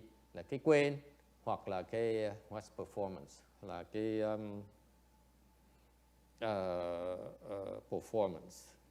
Any Vietnamese can help me out? Người Việt Nam có giúp thầy được không? What's performance? Thi hành. Okay? Yeah. You forget to do it or you did it. All right?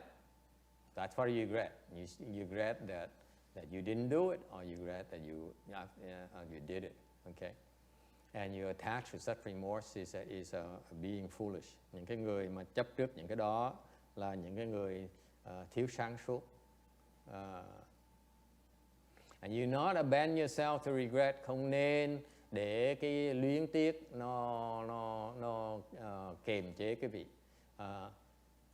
Because if the good has been done already, you can always do it again. Nếu cái chuyện tốt mình làm nó đã làm rồi ấy, thì mình có thể làm lại, cái gì đâu mà luyến tiếc. If the bad has already done, then it's too late. Cái chuyện mà xấu đã làm thì nó làm xong rồi, luyến tiếc làm cái gì nữa. Just let go. Kim Cang nói là quá khứ bất khả đắc. Just like the Vasha Sutra says, the past cannot be get at.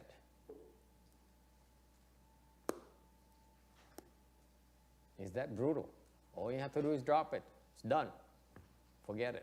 Nó quá khứ rồi, bỏ. That's all you need to know. You don't need any other reason. Không cần cái lý do nào khác hết đó. Just drop it. It's not good for you. Không tốt gì hết á. Cái liên tiếp nó tốt gì cho quý vị hết á. Excitement or regret is not good for you, so just drop it.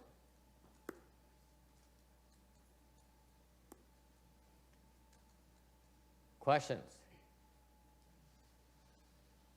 Cô Quang Ngân, có liên tiếc về những cái cảnh giới của Ấn Độ là không? I asked Gojin, do you miss your old world of India? Thầy liên tiếp không nổi đâu dạ thầy. Can you pass the picture of the old Indian times? Làm ơn quý vị cho quý vị coi những cái hình của cô Quả Ngân mà trong lúc mà cô ở Ấn Độ đó. That's a good picture. Ai gì đâu hoặc là thầy giống thầy nó liên tiếp lớn tuổi rồi sao liên tiếp nổi. Lo cái thân này còn lo chưa xong nữa. Lớn tuổi rồi làm nặng cũng không được, đi mau cũng không được. Rồi làm cái gì thầy? Không phải mình luyến tiếc lúc trẻ mà tu sớm hơn một tí. She says, as you older, how can you possibly have any regret left? You can't even move, you can't even walk. Okay, I said, don't you regret you should have cultivated when you were younger? Có không? Có luyến tiếc là đáng lẽ mình bắt đầu tu lúc mình còn trẻ không?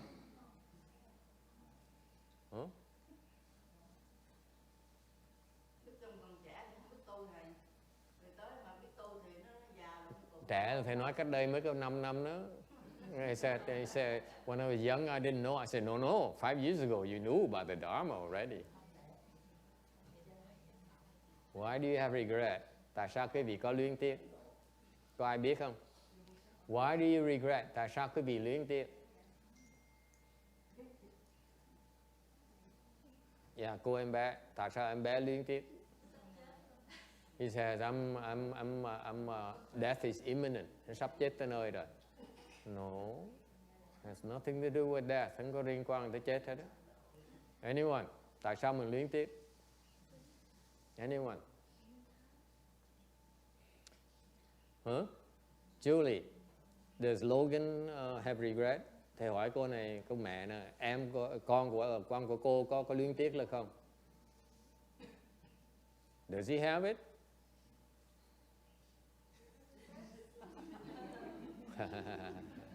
I bet you no one ever asked him that. Thầy cam đoan quý vị không ai, ông thầy nào mà hỏi những câu hỏi như vậy đâu. Does a baby have regret? Does a baby regret? Cái đứa con nít nó có luyến tiếc là không? No. What about fat butt? Cái thằng mông to là sao? Có luyến tiếc là không? Có là không? What do you think? Có là không? Quả Ngân nói có hả? Cô Yin says, yes. Có là không? What do you think?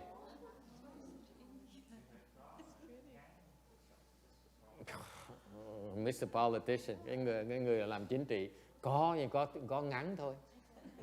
Còn giống như không có, thành nhiều khi không có, nhiều khi không có. So he said, sometimes yes, sometimes no. Yes, like lawyers. Hả? Có là không? I only need yes or no. You cannot. You don't give me a long discourse. I just want to hear yes or no. Thầy chỉ muốn nghe có là không thôi. Where's your wisdom? Trí huệ cái gì ở đâu? Yes.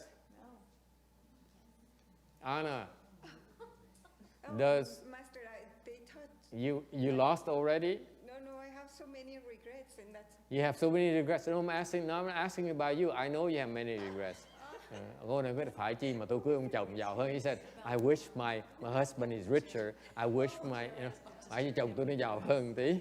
You know, and so on and so on. You know, we all have regrets. We all have such regrets. Ai cũng luyến tiếc chuyện đó hết. Yes? No. No, you have no regrets about your husband. Oh, I thought you were talking about Jared still. Okay, one last, Master. That's that way. What do you think? Does Jared have regrets? Cái gì nghĩ là em bé nó có luyến tiếc là không? He doesn't look like Master. Jared, no.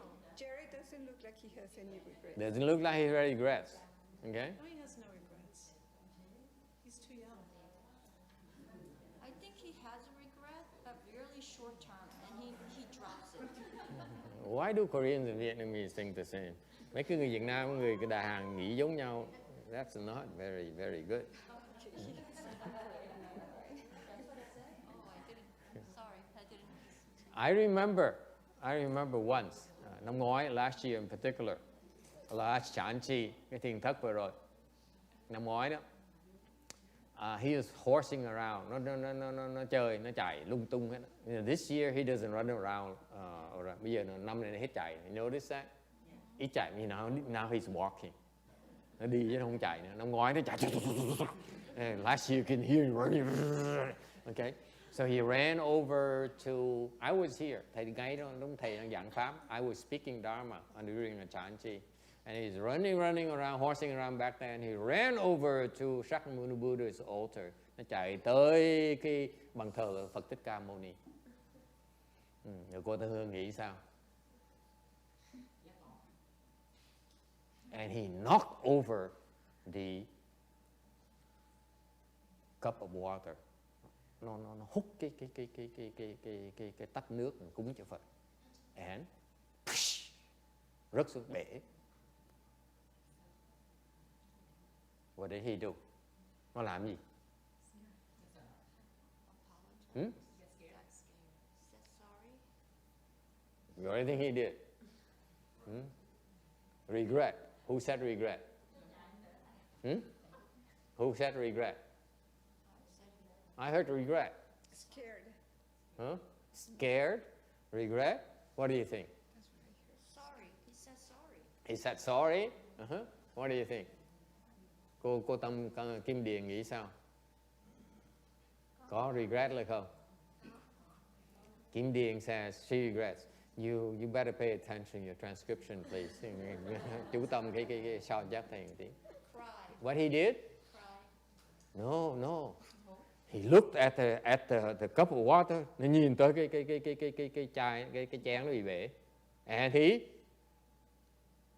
immediately disappeared into that door right there. Nó hỉ cái chai bể một cái này, nó biến mất ngay lập tức, nó chạy ra khỏi cái cửa ngay lập tức.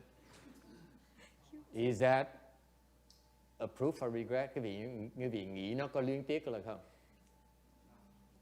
Absolutely not. So what's the point? Nghĩa là sao? Why do we have regret? He doesn't. Tại sao mình có luyến tiếc mà nó không có luyến tiếc? Why is that?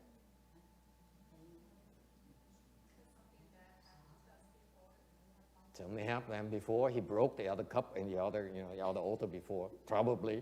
Nghĩ chắc là nó đã từng làm bể mấy cái chén nước và cúng cho Phật rồi. Yes. He's gonna go to hell for that. Chắc chắn sẽ đọa địa ngục. Yes. And this is no threat to his mother. Okay. Không phải mình dọa mẹ nó đâu. Yes. Why do we regret? Tại sao mình luyến tiếc? You know why? Because we know that we're doing something bad. Because you know something bad. Getting close.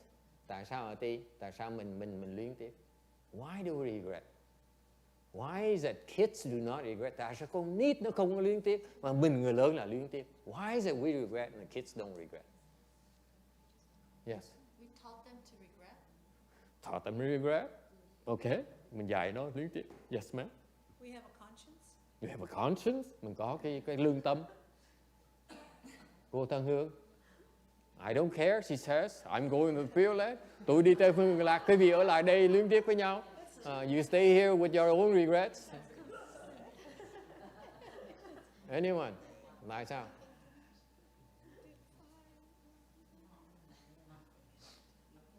Why doesn't she regret? Tại sao cái bà này không có luyến tiếc? She says, I don't care anymore. I'm going to the field. Tôi không có luyến tiếc là tại vì tôi đi Tây Phương Cực Lạc. So why do we regret? Tại sao mình luyến tiếc? And the young, the old don't regret. Tại sao người trẻ không luyến tiếc, người già không luyến tiếc? Not quite.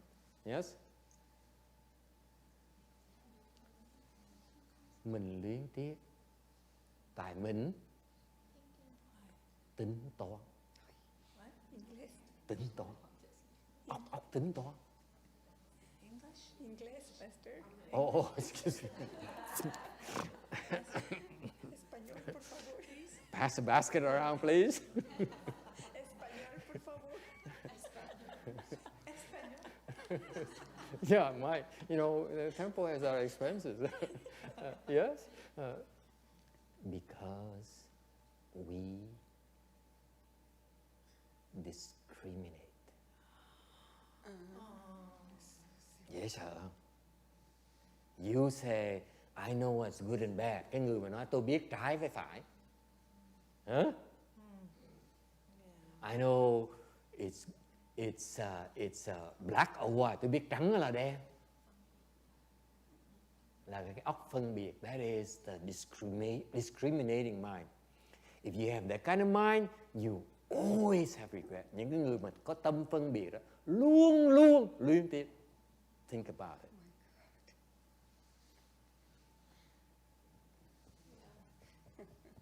Dễ sợ không?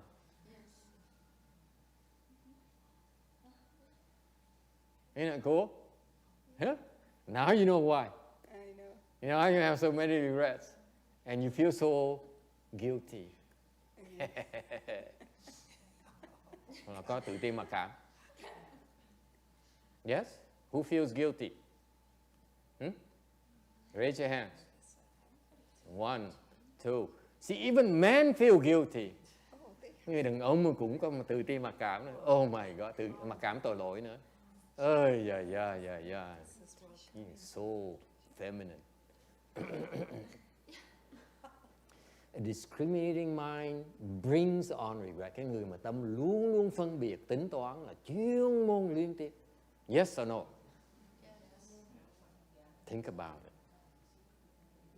So you understand the depth, the beauty of the Buddhist teaching. Quý vị thấy cái pháp Phật dạy nó rõ ràng dễ sợ. See why it stops you from entering samadhi. Quý vị biết tại sao cái luyến tiếc nó khiến quý vị không nhập định được không? You see that? You thinking, quý vị đang suy nghĩ. Luyến tiếc là mình cho phép mình suy nghĩ. Regret means you allow yourself to think.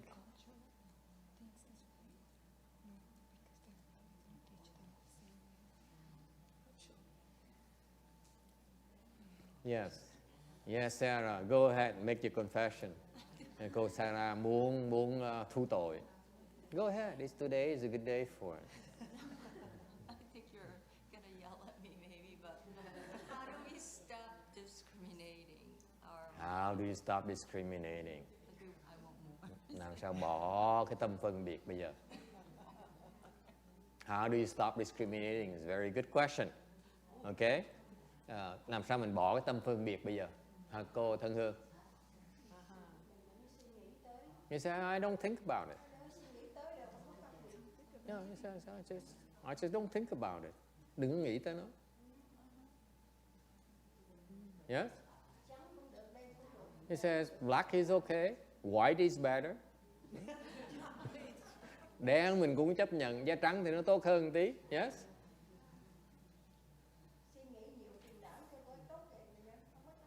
You see, it's because you've been trained to think. Tại vì quý vị đi học á, cái giáo dục này nó dạy quý vị phải suy nghĩ. It's okay at work. Lúc tới mình làm việc á, lúc mình may á thì phải cần suy nghĩ. Mà không may mà không suy nghĩ là chết rồi nghe, anh bị đuổi rồi. If you work and you don't think, you're gonna get fired. Yes? Yes. Right? So it's okay to think when you're working. But your professors never taught you to stop thinking when you're not working. Để cái khổ là cái vị giáo sư đại học không dạy cái vị là nên ngừng suy nghĩ khi mình không làm việc. They never taught you that. Cái ta hài dễ sợ. Mình bỏ tiền đi dạy nó vừa tốn tiền mình nó còn dạy mình nó dạy cứ suy nghĩ suốt ngày suốt đêm. Càng học càng nhiều, càng suy nghĩ chừng đấy. The more educated you are, the more you think. The better you discriminate. Càng học càng cao đó, càng phân biệt càng hay. Yes?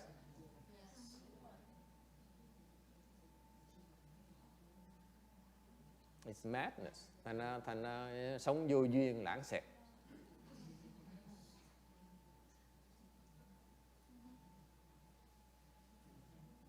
Yes, sir.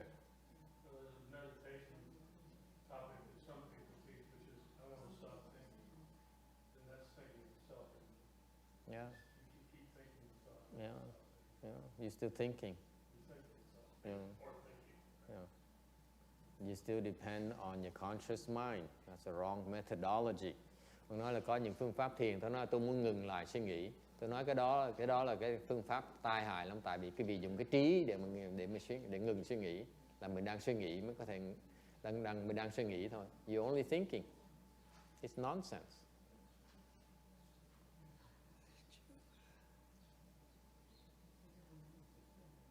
Okay?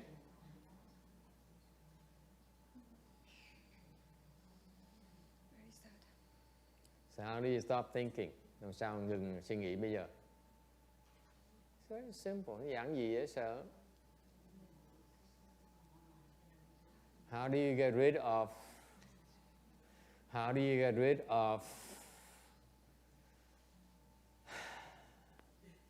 a wife who spends too much?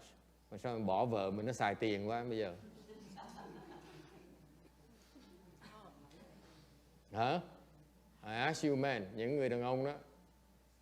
If your wife spends too much, how do you get her to stop? Vợ mình nó xài tiền quá trời, mà sao mình biểu bạn ngừng bây giờ?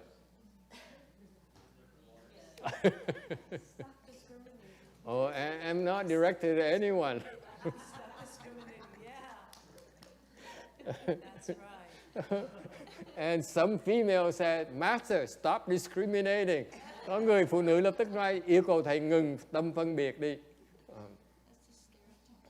Yeah. Yeah, that's true. Very unpopular example. Không, những cái ví dụ này dở thiệt á. That's true. So how do you, let me ask you, similar veins, giống tương tự như vậy. For you ladies, những người phụ nữ đó, how do you stop regretting that the husband you married? Phụ nữ làm sao cái gì ngừng luyến tiếc cái người chồng mình cưới? Yes, That's a good one. that's a good one. Oh, you guys are so bad. Phụ nữ có những con tệ thiệt, nó loạn thiệt á. Đời này nó loạn quá đi, đàn bà loạn quá. My father would say, women are so unruly nowadays. Yes, sir. He's not touching it, even with a 10-foot pole. Ông nói tôi không cách nào mà thầy dụ tôi vào dính cái này được. Some wisdom somewhere. So how do you stop?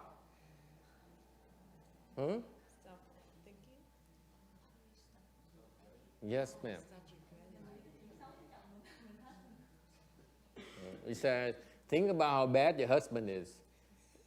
Nói đến nghĩ tới những cái thói xấu của ông chồng mình. You only become angry. Nghĩ thói xấu của ông chồng là toàn là nổi giận, nó không thể nào mà bớt suy nghĩ được. It only makes you angry, that's all. Yeah, I don't think that works. So what do men have to offer? Đàn ông nghĩ sao?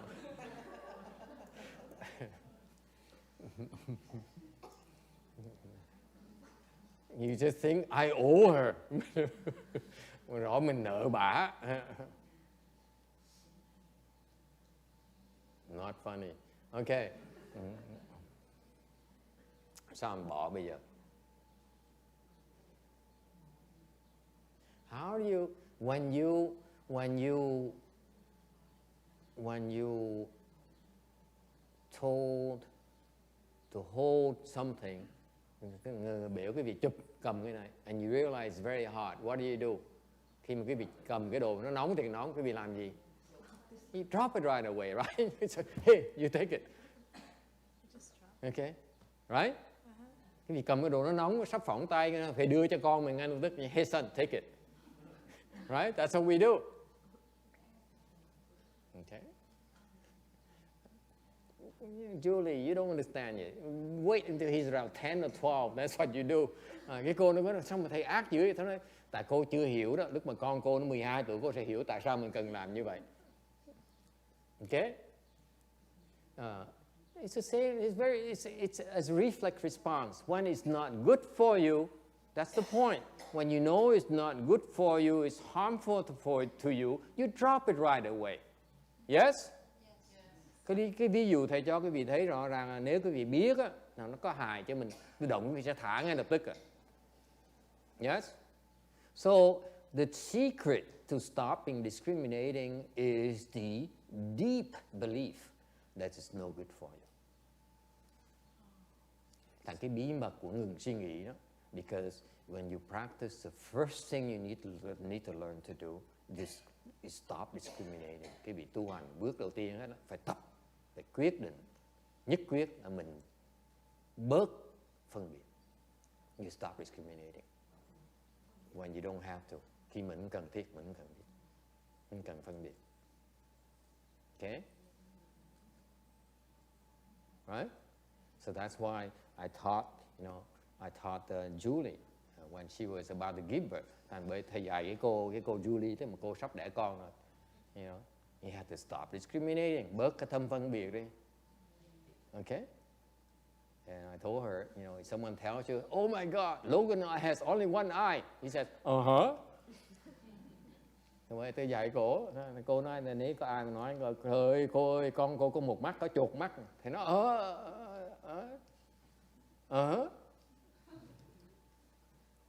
Okay, stop discriminating. One eye is as good as two.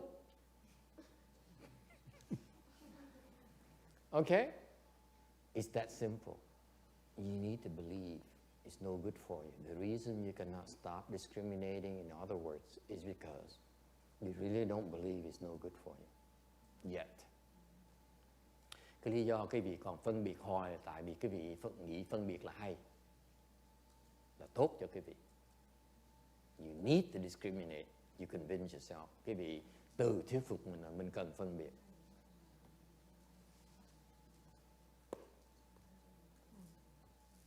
If you can do that, cái vị làm được như vậy nữa, you certify to satial fruition. Cái vị đừng phân biệt, cái vị đắc được thánh quả.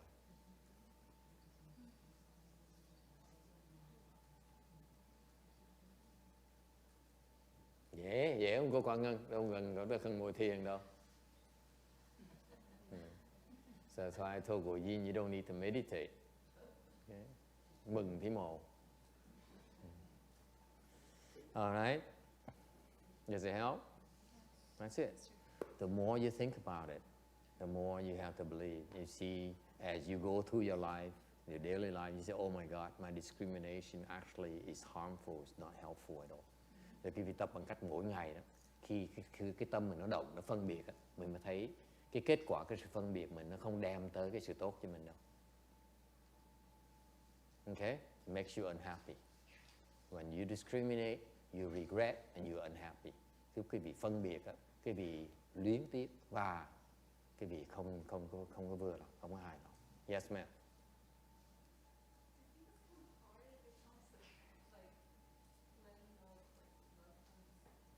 Letting go of what?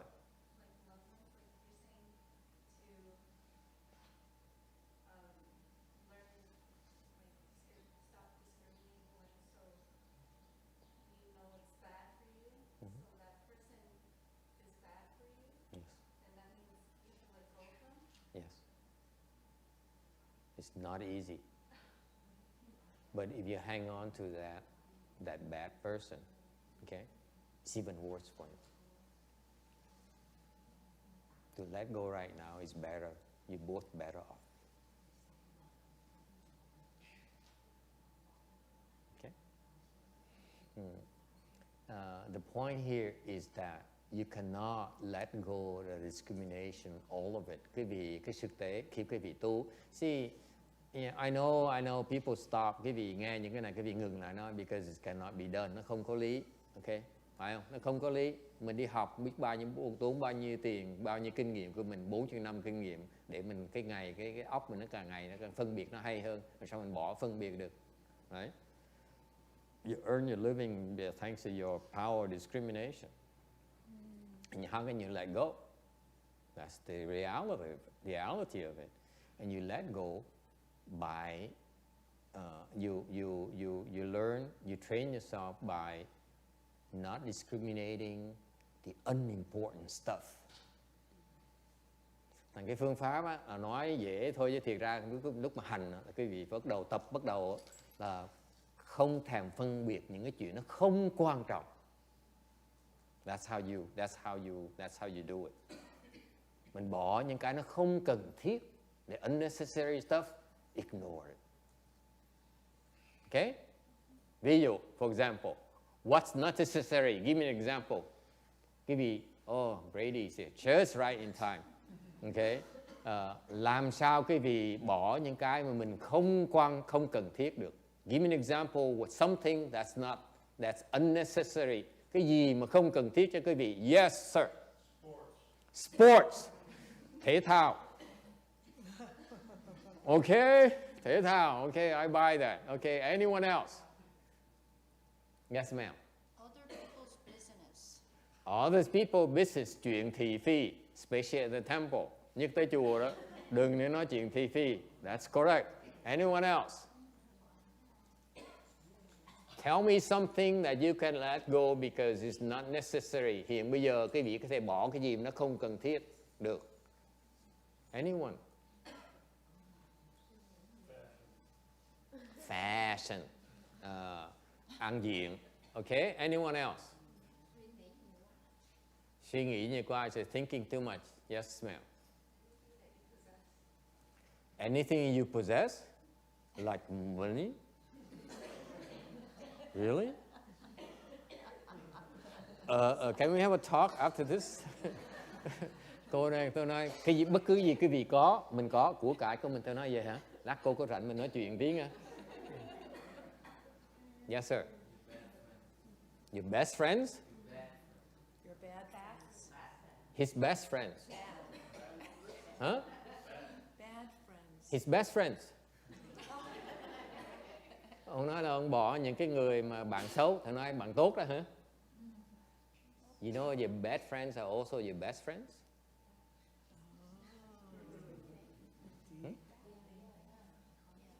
Okay. Bạn xấu thì là bạn tốt quý vị đó. You find out. Yes, anyone else? Cô có ngân. Lỗ tai mình nhẹ hơn. She said, get rid of your ears. Bịt tai lại. What? Other people's opinion. Cái gì đó? Cái gì luận. Cái nghị luận. Okay? Cái dư luận. Okay. Dư luận. Okay? Other people's opinion, rumors. Okay? What else? Cô Kim. Cái gì không cần thiết? Boyfriend, girlfriend, bồ bịch. Okay. I heard something about Trump.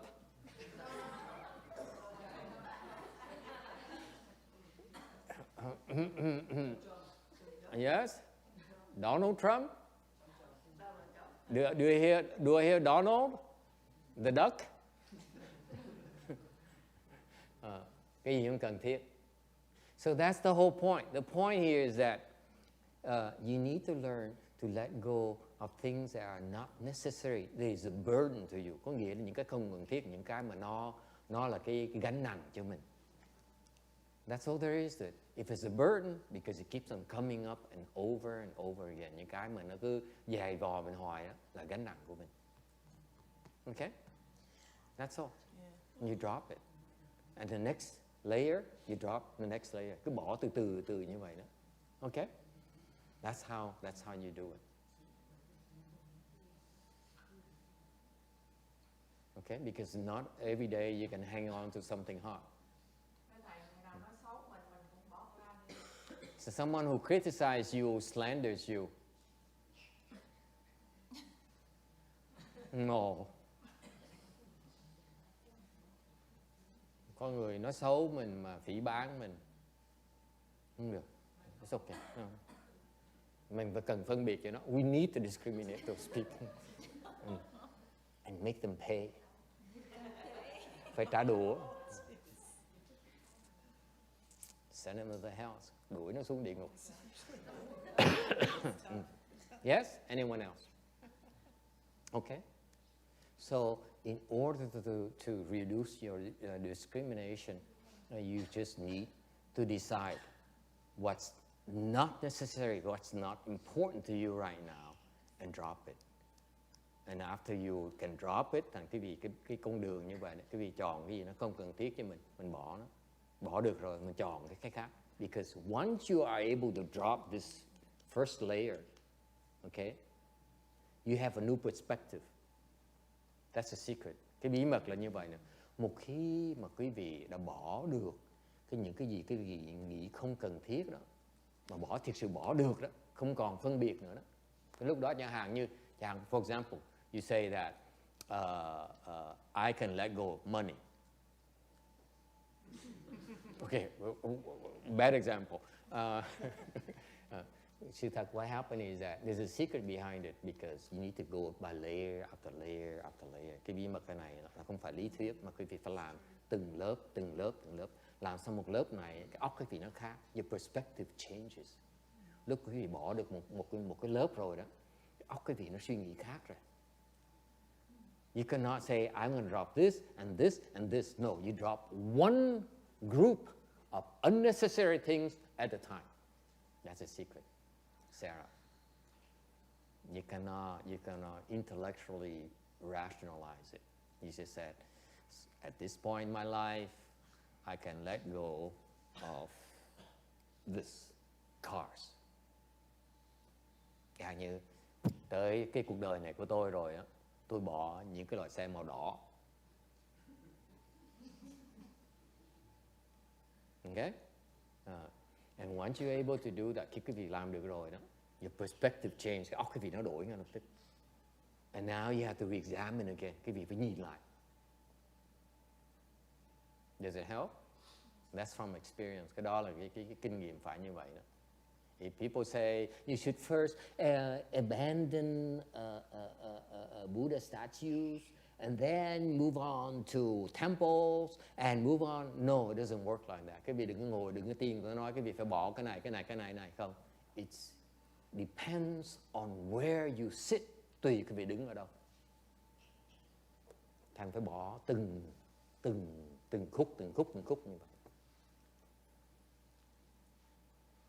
Okay? That helps? Yes.